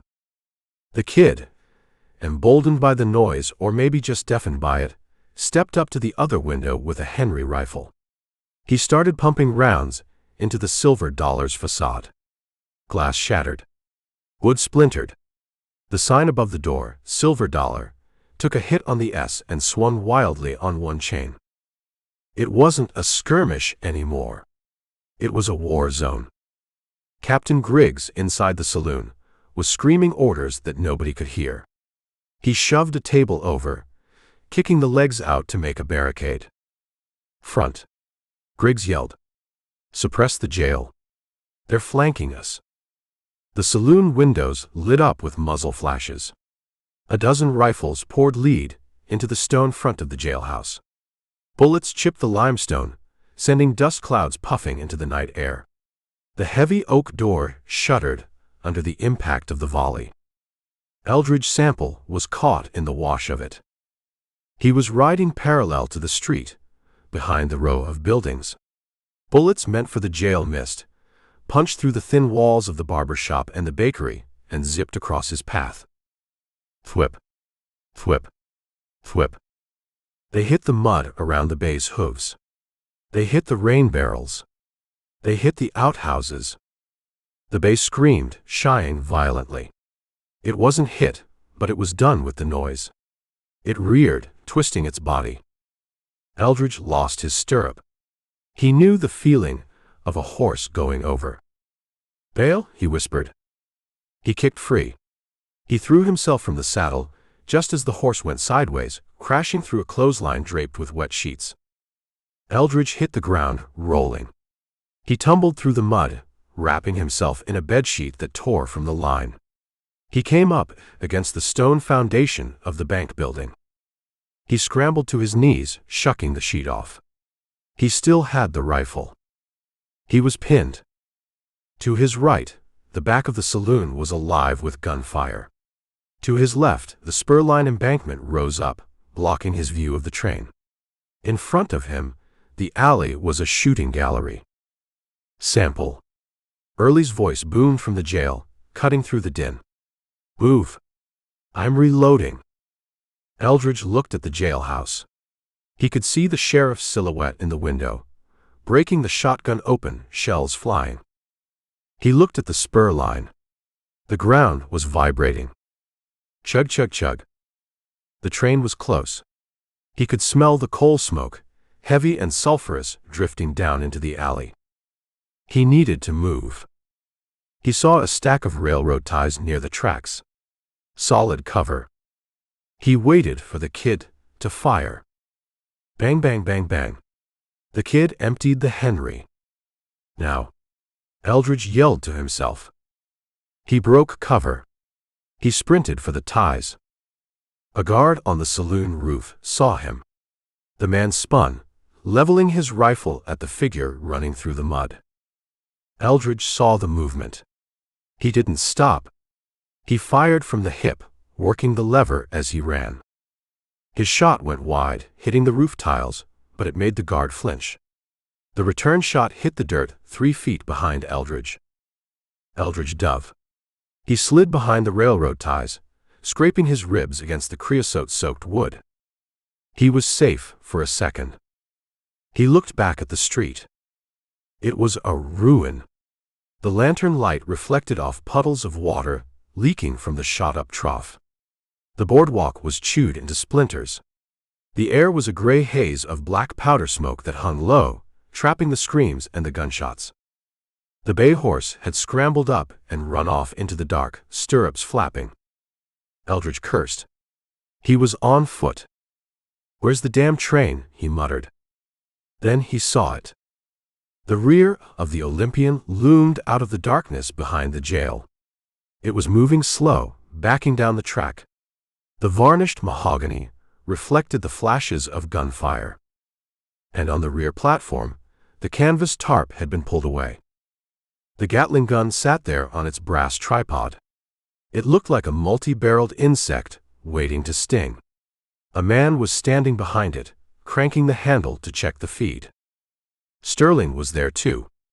The Baron. He was standing in the doorway of the car, holding a handkerchief to his chest where the Derringer ball had hit him. He was pale, but he was upright. He was pointing at the jail. "Level it," Sterling shouted. His voice was thin but clear. "Bring it down." Eldridge looked at the stone walls of the jail. They could stop a Winchester. They couldn't stop a Gatling. He looked at the distance. 30 yards. He checked his rifle. 3 rounds left. He looked at the sheriff's window. Early was back, the shotgun leveled. "Joe!" Eldridge screamed. "Get down." The gun. He didn't know if Early heard him. The noise of the street was a constant roar. Eldridge rested his rifle on the ties. He aimed at the man on the Gatling gun. The street was chaos. The town was burning. And the heavy iron was about to speak. Chapter 22. The front sight of the repeater hovered over the chest of the man cranking the Gatling gun. He was a mechanic, not a soldier, wearing a striped cap and oil-stained overalls. He was turning the handle with the grim concentration of a man grinding coffee, watching the belt feed into the breech. Eldridge Sample squeezed the trigger. Crack. The mechanic jerked. His hands flew off the crank as if it had burned him. He spun backward, hitting the brass railing of the platform, and tumbled over the side. He hit the gravel of the roadbed and didn't move. The Gatling gun went silent before it ever spoke. Leland Sterling, standing in the doorway of the Olympian, stared at the empty spot where his gunner had been. He looked at the muzzle flash from the pile of railroad ties. He didn't scream. He didn't curse. He did the only smart thing he'd done all night. He stepped back. He grabbed the heavy mahogany door with his good hand, the one not pressing a handkerchief to his bleeding chest, and slammed it shut. Clang. The sound was heavy, metallic. It wasn't the sound of wood closing. It was the sound of a bank vault locking. The Olympian wasn't just a private car. It was a fortress sheathed in quarter-inch steel plate disguised as luxury. "He's buttoned up," Eldridge whispered. He worked the lever of the rifle. 2 rounds left. The train hissed. A jet of white steam shot out from the undercarriage, obscuring the platform for a second. The ground vibrated as the locomotive's pistons adjusted, holding the weight of the iron beast against the slight grade of the spur line. Inside the car, Sterling was safe. He was behind glass that could stop a .45 and walls that could stop a buffalo rifle. He was hurt, he was angry, and he was in command of the biggest weapon in the territory. A metal shutter slid open on the rear door of the car. A gun port. The barrel of a Winchester poked out. Bang! The bullet kicked up dirt a foot from Eldridge's face, spraying grit into his eyes. "Pinned," Eldridge said. He ducked lower behind the creosote-soaked ties. He couldn't move left. The alley was a kill zone controlled by the saloon. He couldn't move right. The train had the angle. He couldn't go back. The embankment was too steep to climb without using his hands, and that meant dropping the rifle. He looked at the jail. Sheriff Joe Early was still at the window. He saw the train. He saw the Gatling gun sitting there, loaded and unmanned, waiting for the next pair of hands. Sample. Early yelled. The gun. Shoot the gun. I can't shoot metal, Joe. Eldridge shouted back. I'm out of targets. The door to the Olympian cracked open again. Just an inch. Eldridge raised his rifle. It wasn't Sterling. It was a guard. He didn't step out. He reached out. He had a shepherd's crook, a long pole used for hooking mailbags. He hooked the tripod of the Gatling gun and pulled. He was trying to drag the gun inside the car, or at least behind the shelter of the armored wall where they could fire it through a port. Eldridge fired. The bullet hit the steel door frame. Spang. A spark flew, but the hook didn't slip. The gun scraped across the platform deck. He's taking it inside, Eldridge yelled. The guard gave a heave. The Gatling gun tipped, slid, and vanished into the dark interior of the car. The door slammed shut again. Now they had the cannon in the castle. Eldridge looked at the locomotive. The engineer was in the cab, invisible behind the steel tender. The whistle blew. 2 short blasts. Hoo-hoo. The train lurched. It didn't move forward, out of town. It moved backward. It rolled slow, the wheels grinding on the rails. It was repositioning. It was moving past the jail, past the alley, backing toward the intersection of Main Street where it would have a clear line of fire down the entire length of the town. He's going to rake the street, Eldridge said. If the train reached the crossing, Sterling could open the side doors of the car. He could set up the Gatling. He could turn Purgatory Creek into splinters from the depot to the church. Eldridge looked at the silver dollar. The firing had died down. Griggs and his men were watching the train too. They knew what was coming. They were keeping their heads down, waiting for the heavy artillery to finish the job. They're waiting, Eldridge said. That gives me a minute. He checked the alley. It was clear for 20 yards. He broke cover. He ran low, his boots splashing in the mud. He headed for the rear of the jailhouse. He hit the stone wall and slid along it, breathing hard. He reached the scorched back door. Joe, Eldridge hissed. Open up. The bar lifted. The door swung inward. Eldridge slipped inside. The office was dark, filled with the smell of cordite and the kid's fear. The deputy was sitting under the desk, reloading his shotgun with shaking hands. Early was at the window, watching the train move. He took the gun inside, Early said. He's backing up to the intersection. I saw, Eldridge said. He walked to the water bucket, the one that still held water, and drank from the ladle. He's going to level the town, Joe. He's going to start at the saloon and work his way down to the livery. He doesn't care about the property anymore. He just wants to kill the witnesses. We can't stop a train, the kid said. We got shotguns. We don't have to stop the train, Eldridge said. We just have to stop the Baron.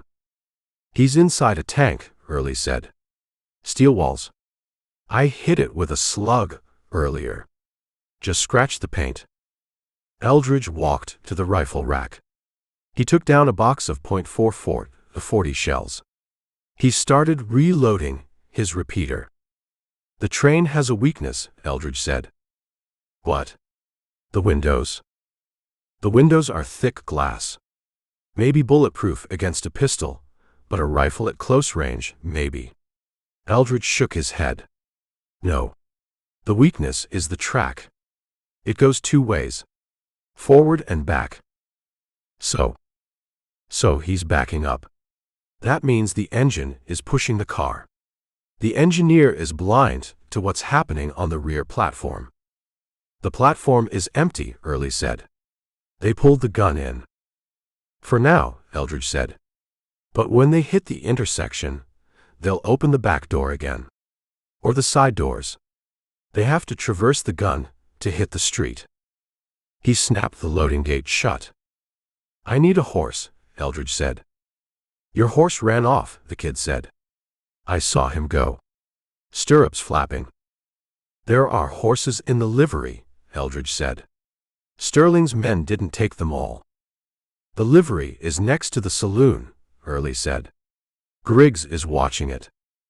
Griggs is watching the jail, Eldridge corrected. He's waiting for the Gatling to open up. He's keeping his head down so he doesn't get cut in half by his own boss. Eldridge moved to the back door. I'm going out, Eldridge said. Again. Early looked at him like he was crazy. You just got back in. I can't fight a train from inside a stone box, Eldridge said. I have to be moving. What are you going to do? I'm going to catch it, Eldridge said. Catch it. It's a train, Sample. You ain't a dog. It's moving slow, Eldridge said. And it's going to stop at the crossing. That's my window. He looked at the kid. Kid, Eldridge said. You got that shotgun loaded? Yes, sir. When I hit the alley, you open up on the saloon. Break every window they got left. Keep Griggs busy. Make him think we're trying to break out the front. The kid nodded. He looked terrified, but he nodded. I can do that. Joe, Eldridge said. You watch the roof. If that sniper pops up, put him down. I'll put him down, Early said. But Sample, if you get on that train, you're alone. We can't help you. I've been alone since I rode into this town, Eldridge said. He checked his Colt. He checked the rifle. He opened the back door. The sound of the train was louder now. Chug, chug, chug. The squeal of flanges on iron. It was backing up, inevitable and heavy. Eldridge stepped into the alley. Now, kid, he yelled. Inside the jail, the kid stood up. He walked to the window. He rested the shotgun on the sill. He squeezed both triggers. Boom, boom. The street filled with noise. Eldridge ran. He sprinted for the livery stable, diving into the darkness of the barn, just as the train's whistle blew again, signaling the arrival of the end of the world. Chapter 23. Chapter 23. The livery stable was a cave of shadows and terrified animals. The gunfire had spooked everything with four legs. Horses were kicking their stalls, mules were braying, and the air was thick with the smell of ammonia and fear. Eldridge Sample ran down the center aisle. He didn't have time to be picky. He needed speed, and he needed it now. His bay was gone. The liveryman's rental stock was a collection of sway-backed nags that wouldn't catch a cold, let alone a locomotive. He saw a black gelding in the last stall. It was tall, wide-chested, with a white star on its forehead.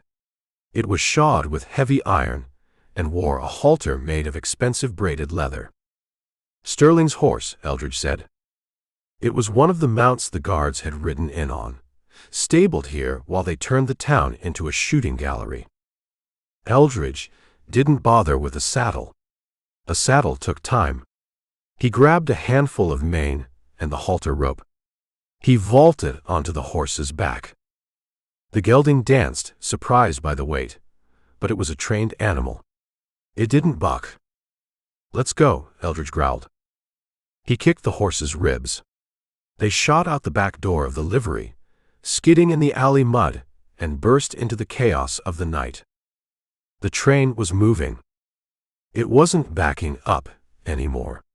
The engineer, hearing the gunfire or maybe getting a signal from the panicked guards, had thrown the reverse lever. The Olympian was lurching forward, picking up speed, heading out of town the way it had come. Sterling wasn't positioning for a shot, he was running. He was taking his castle and retreating to the safety of the open rail. "He's pulling out," Eldridge yelled, though no one could hear him. The train was 100 yards ahead, a dark behemoth belching sparks into the sky. The whistle blew again, a long, mournful shriek that covered the sound of the rifle fire from the saloon. Eldridge leaned low over the gelding's neck. He clamped his legs tight. "Run." The horse stretched out. It was fast. It ate up the muddy ground between the alley and the tracks. Eldridge rode parallel to the rails. The wind whipped his coat back. The coal smoke stung his eyes. He gained on the caboose, the private car. The varnish gleamed in the moonlight. The wheels clacked a rhythmic, accelerating beat. Click-clack. Click-clack. He was 50 yards back. 40. The train was gathering momentum. If he didn't catch it before it hit the trestle bridge at the edge of town, he was done. Eldridge urged the horse closer to the embankment. The gravel ballast was steep, treacherous footing. The gelding stumbled, recovered, and kept running. He pulled alongside the rear platform. It was empty. The Gatling gun was gone, dragged inside. The door was shut tight. The brass railing glittered, inviting and deadly. The train was doing 20 miles an hour now. The horse was galloping flat out, its hooves pounding a frantic drumbeat against the steel rhythm of the wheels. Eldridge looked at the gap. 3 feet of rushing air and grinding metal separated the horse from the train. If he jumped and missed, the wheels would slice him in half. If the horse shied, he'd break his neck on the ballast. He had one chance. He freed his feet from the stirrup-less hang of his legs. He gathered the reins in his left hand, ready to drop them.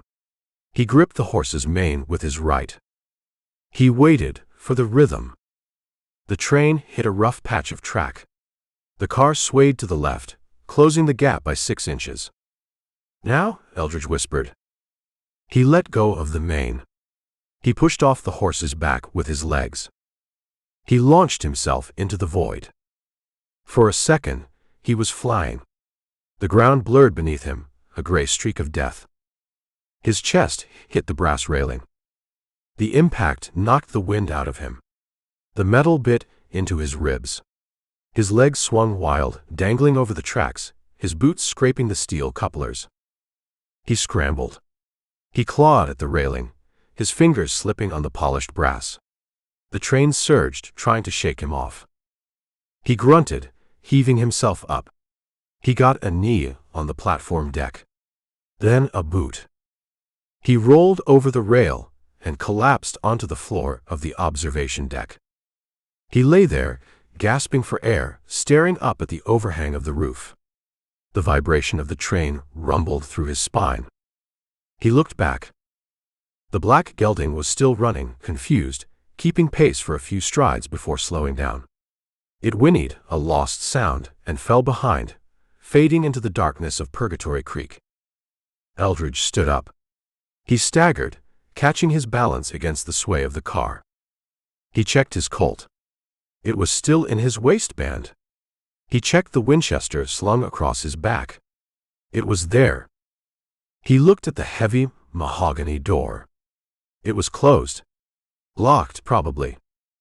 Inside that car was the Baron. And Griggs. And whatever was left of the 12 men. Eldridge Sample brushed the horsehair from his vest. He adjusted his hat. He wasn't chasing the train anymore. He was the passenger.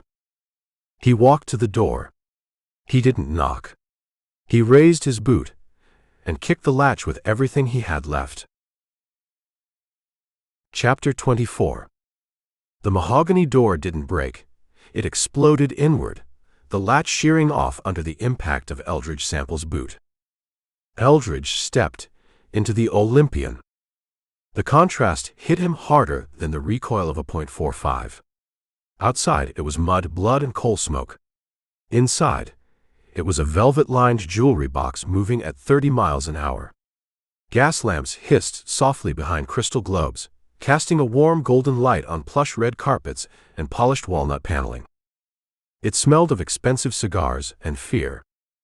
A guard in a gray suit was waiting. He stood in the narrow corridor that led past the sleeping berths, leveling a carbine. He was fast, but the swaying of the train threw his aim. Eldridge didn't shoot. He slammed the butt of his Winchester into the man's face. Crunch. The guard's nose broke with a wet snap. He dropped the carbine, stumbling back into a velvet curtain. Eldridge hit him again, a short, chopping blow to the temple.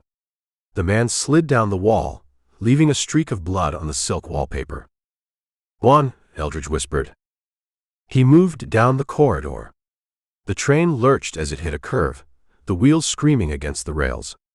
Eldridge used the motion, swaying with it, keeping his balance. He reached the main salon. It was a wide room, filled with leather armchairs, a stocked bar, and a poker table bolted to the floor. Captain Griggs was there. He wasn't hiding. He was standing behind the bar, using the heavy oak counter as a fortress. He looked ragged. His gray suit was torn, his face smeared with soot. He held a nickel-plated revolver in each hand. "You don't die," Griggs said. It sounded like a complaint. "I'm hard to kill," Eldridge said. "You're a nuisance." Griggs fired. The bullet shattered a crystal decanter on the sideboard next to Eldridge. Brandy sprayed the air, smelling sweet and sharp. Eldridge dove behind a leather armchair. "Come out, Sample," Griggs yelled. "Let's finish this." "You're out of a job, Captain," Eldridge called back. "The train is leaving town. Your army is back there in the mud." "I got the Baron," Griggs said. "That's the only job that pays." He fired again, punching a hole in the chair. Horsehair stuffing puffed out. Eldridge looked at the Winchester. It was empty. He had fired the last rounds at the Gatling gunner. He dropped it on the carpet. He pulled the Colt from his waistband. 5 rounds. He looked at the bar. Griggs had cover. He had the angle. But the bar had a mirror behind it. A big, gilt-framed mirror that ran the length of the wall. Eldridge looked at the reflection. He could see Griggs's back. He could see the man crouching, waiting for a target. Eldridge shifted his aim. He didn't aim at Griggs. He aimed at the mirror, right above Griggs's head. He fired. The mirror shattered. A guillotine of heavy glass shards rained down on Griggs. Griggs yelled, flinching, throwing his arms up to protect his face. Eldridge vaulted the chair. He hit the bar top, sliding across the polished wood, kicking glasses and bottles onto the floor. He landed on top of Griggs. They went down in a heap of broken glass and spilled liquor. Griggs lost a gun. He tried to bring the other one to bear, jamming the barrel into Eldridge's ribs. Eldridge grabbed the cylinder. He clamped his hand down, keeping the hammer from rising. They wrestled. It was ugly, close work. Griggs headbutted Eldridge, splitting his lip. Eldridge drove a knee into Griggs's groin. Griggs groaned, his grip loosening. Eldridge ripped the gun away. He tossed it. He grabbed Griggs by the lapels. He hauled him up and slammed him back against the liquor cabinet. Bottles crashed down around them. "You killed the kid," Eldridge said. "He was leverage," Griggs gasped. Eldridge hit him. A right cross that connected with the jaw like a hammer striking an anvil. Griggs's head snapped back. He slumped, sliding down the front of the cabinet. He was out cold. Eldridge stood up. He wiped the blood from his mouth. He picked up his Colt. He looked at the door, at the far end of the salon. The door to the private office. It was closed. Eldridge walked to it. He tried the handle. Locked. He shot the lock. Bang. The mechanism disintegrated. Eldridge kicked the door open. Leland Sterling was sitting behind a desk that looked like it belonged in a bank president's office. He was holding a glass of water, his hand shaking so bad the water was sloshing over the rim. His other hand was pressed to the bloody spot on his shirt where the derringer ball had hit him. He looked up. His face was gray. The arrogance was gone, replaced by the terrified realization that his money couldn't build a wall thick enough to stop this. "Mr. Sample," Sterling whispered. Eldridge walked into the room. He didn't point the gun. He just held it. "The ride's over, Baron." Sterling set the glass down. He opened a drawer. Eldridge raised the Colt. "Don't," Eldridge said. "Money," Sterling said quickly. He pulled out a stack of bills. Hundreds. A brick of cash thick enough to choke a horse. He threw it on the desk. $10,000. Right there. Take it." Eldridge looked at the money. "Take it," Sterling urged. "Walk away. Get off the train. Go to Mexico. Live like a king." "I don't want to be a king," Eldridge said. 20,000, Sterling said. He opened the drawer again. He pulled out another stack. Gold certificates. Bearer bonds. Name your price, Sample. Everyone has a price. Kincaid had a price, Eldridge said. Thorne had a price. The O'Malleys, they paid the price. That was business. Sterling shouted. It's just land. It's just dirt. Why do you care? You're a drifter. I'm the janitor, Eldridge said. I clean up the mess. He walked to the desk. He holstered his gun. Sterling watched him, confused. What are you doing? Eldridge grabbed Sterling by the collar of his frock coat. He hauled him out of the chair. Hey! Sterling yelled. Unhand me. Eldridge dragged him. He didn't drag him back through the train. He dragged him to the side door of the office. The one that opened onto the small observation balcony on the side of the car. He kicked the latch. The door swung open. The wind roared in, deafening. The ground outside was a blur of darkness and brush, rushing past at 40 miles an hour. No! Sterling screamed. He grabbed the doorframe. You can't. I'm a wealthy man. I own this railroad. You own the track, Eldridge said. You don't own the gravity. He peeled Sterling's fingers off the wood. Please. Sterling begged. I'll give you the train. I'll give you everything. You already gave me a reason, Eldridge said. He shoved.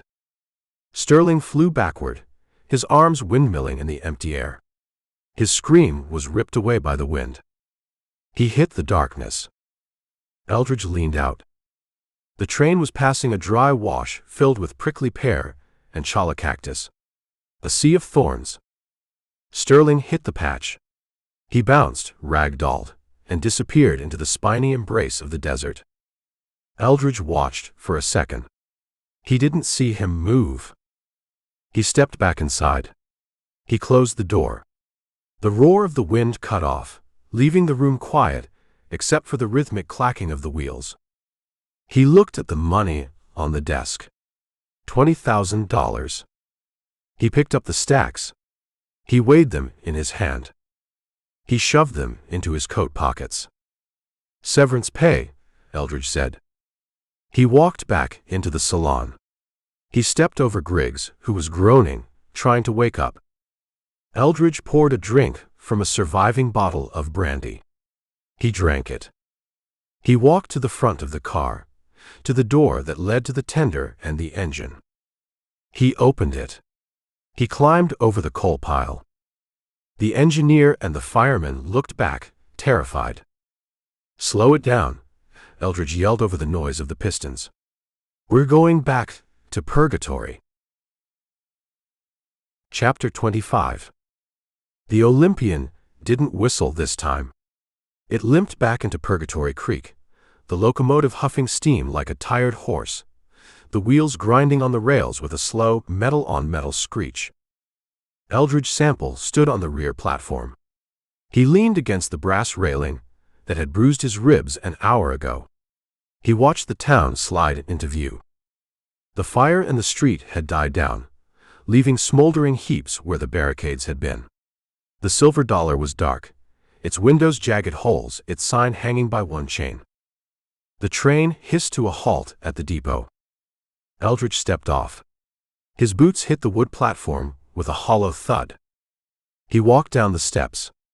He didn't look at the engineer, who was still cowering in the cab. He didn't look at the empty telegraph office where the kid had been beaten. He walked down Main Street. The town was awake, but it wasn't moving. People stood on the boardwalks, silent shadows watching the man who had ridden the Baron's train back from the dark. They saw the soot on his face. They saw the way he walked, heavy with $20,000 in his coat pockets. He reached the jail. The front door was unbarred. It stood open, letting the night air clear out the smell of gunpowder and fear. Eldridge walked in. Sheriff Joe Early was sitting at his desk. He was cleaning the shotgun, running an oily rag over the barrels. He looked up. He looked tired, old, and alive. The kid was sitting on the cot in the open cell. His face was a swollen mess of purple and black, his arm in a sling made from a bedsheet. He looked at Eldridge with one good eye. "You came back," the kid mumbled. "It was the only ride in town," Eldridge said. He walked to the desk. He reached into his pocket. He pulled out the keys to the cell, the ones Early had given him, or maybe just the idea of them. He dropped them on the blotter. They clinked against the shotgun shells. "The Baron?" Early asked. He didn't stop cleaning the gun. "He got off," Eldridge said. "Where?" "About 5 miles back. Near the cactus patch." Early nodded. He didn't ask if the train had stopped. He knew the answer. "And Griggs?" "Sleeping it off in the bar car," Eldridge said. "He might have a headache when he wakes up." Early set the shotgun down. He opened the bottom drawer of his desk. He pulled out Eldridge's gun belt. He laid it on the wood. It was heavy, the leather worn, the Colt settled deep in the holster. "You earned it," Early said.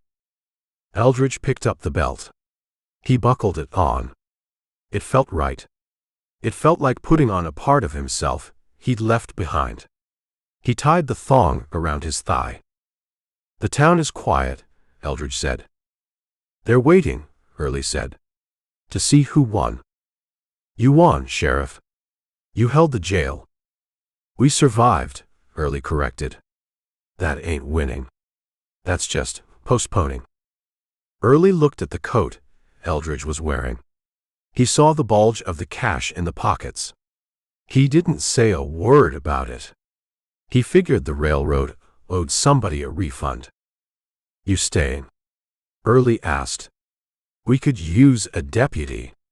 "The kid. He's going to be on light duty for a while." Eldridge looked at the kid. The boy tried to smile, but his lips split.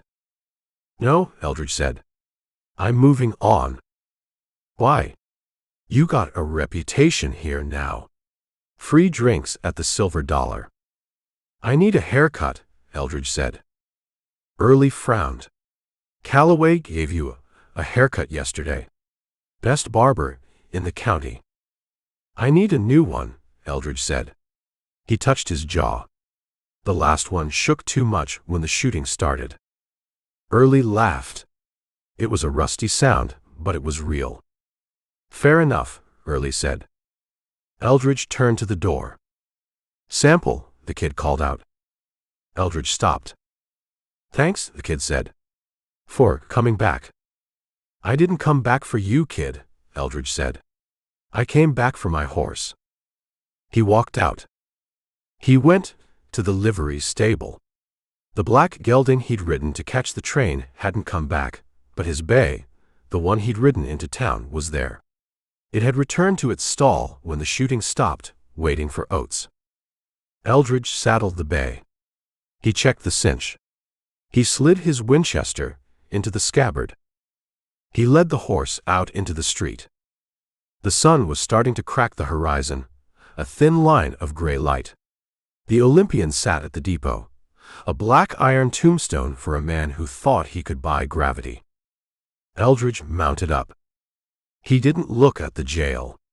He didn't look at the bodies on the porch of the saloon, that nobody had moved yet. He turned the horse west. He rode past the barber shop. The pole was still there, spiraling red and white. He rode out of Purgatory Creek, the money heavy in his coat, the badge in his pocket, and the road open ahead of him. The end.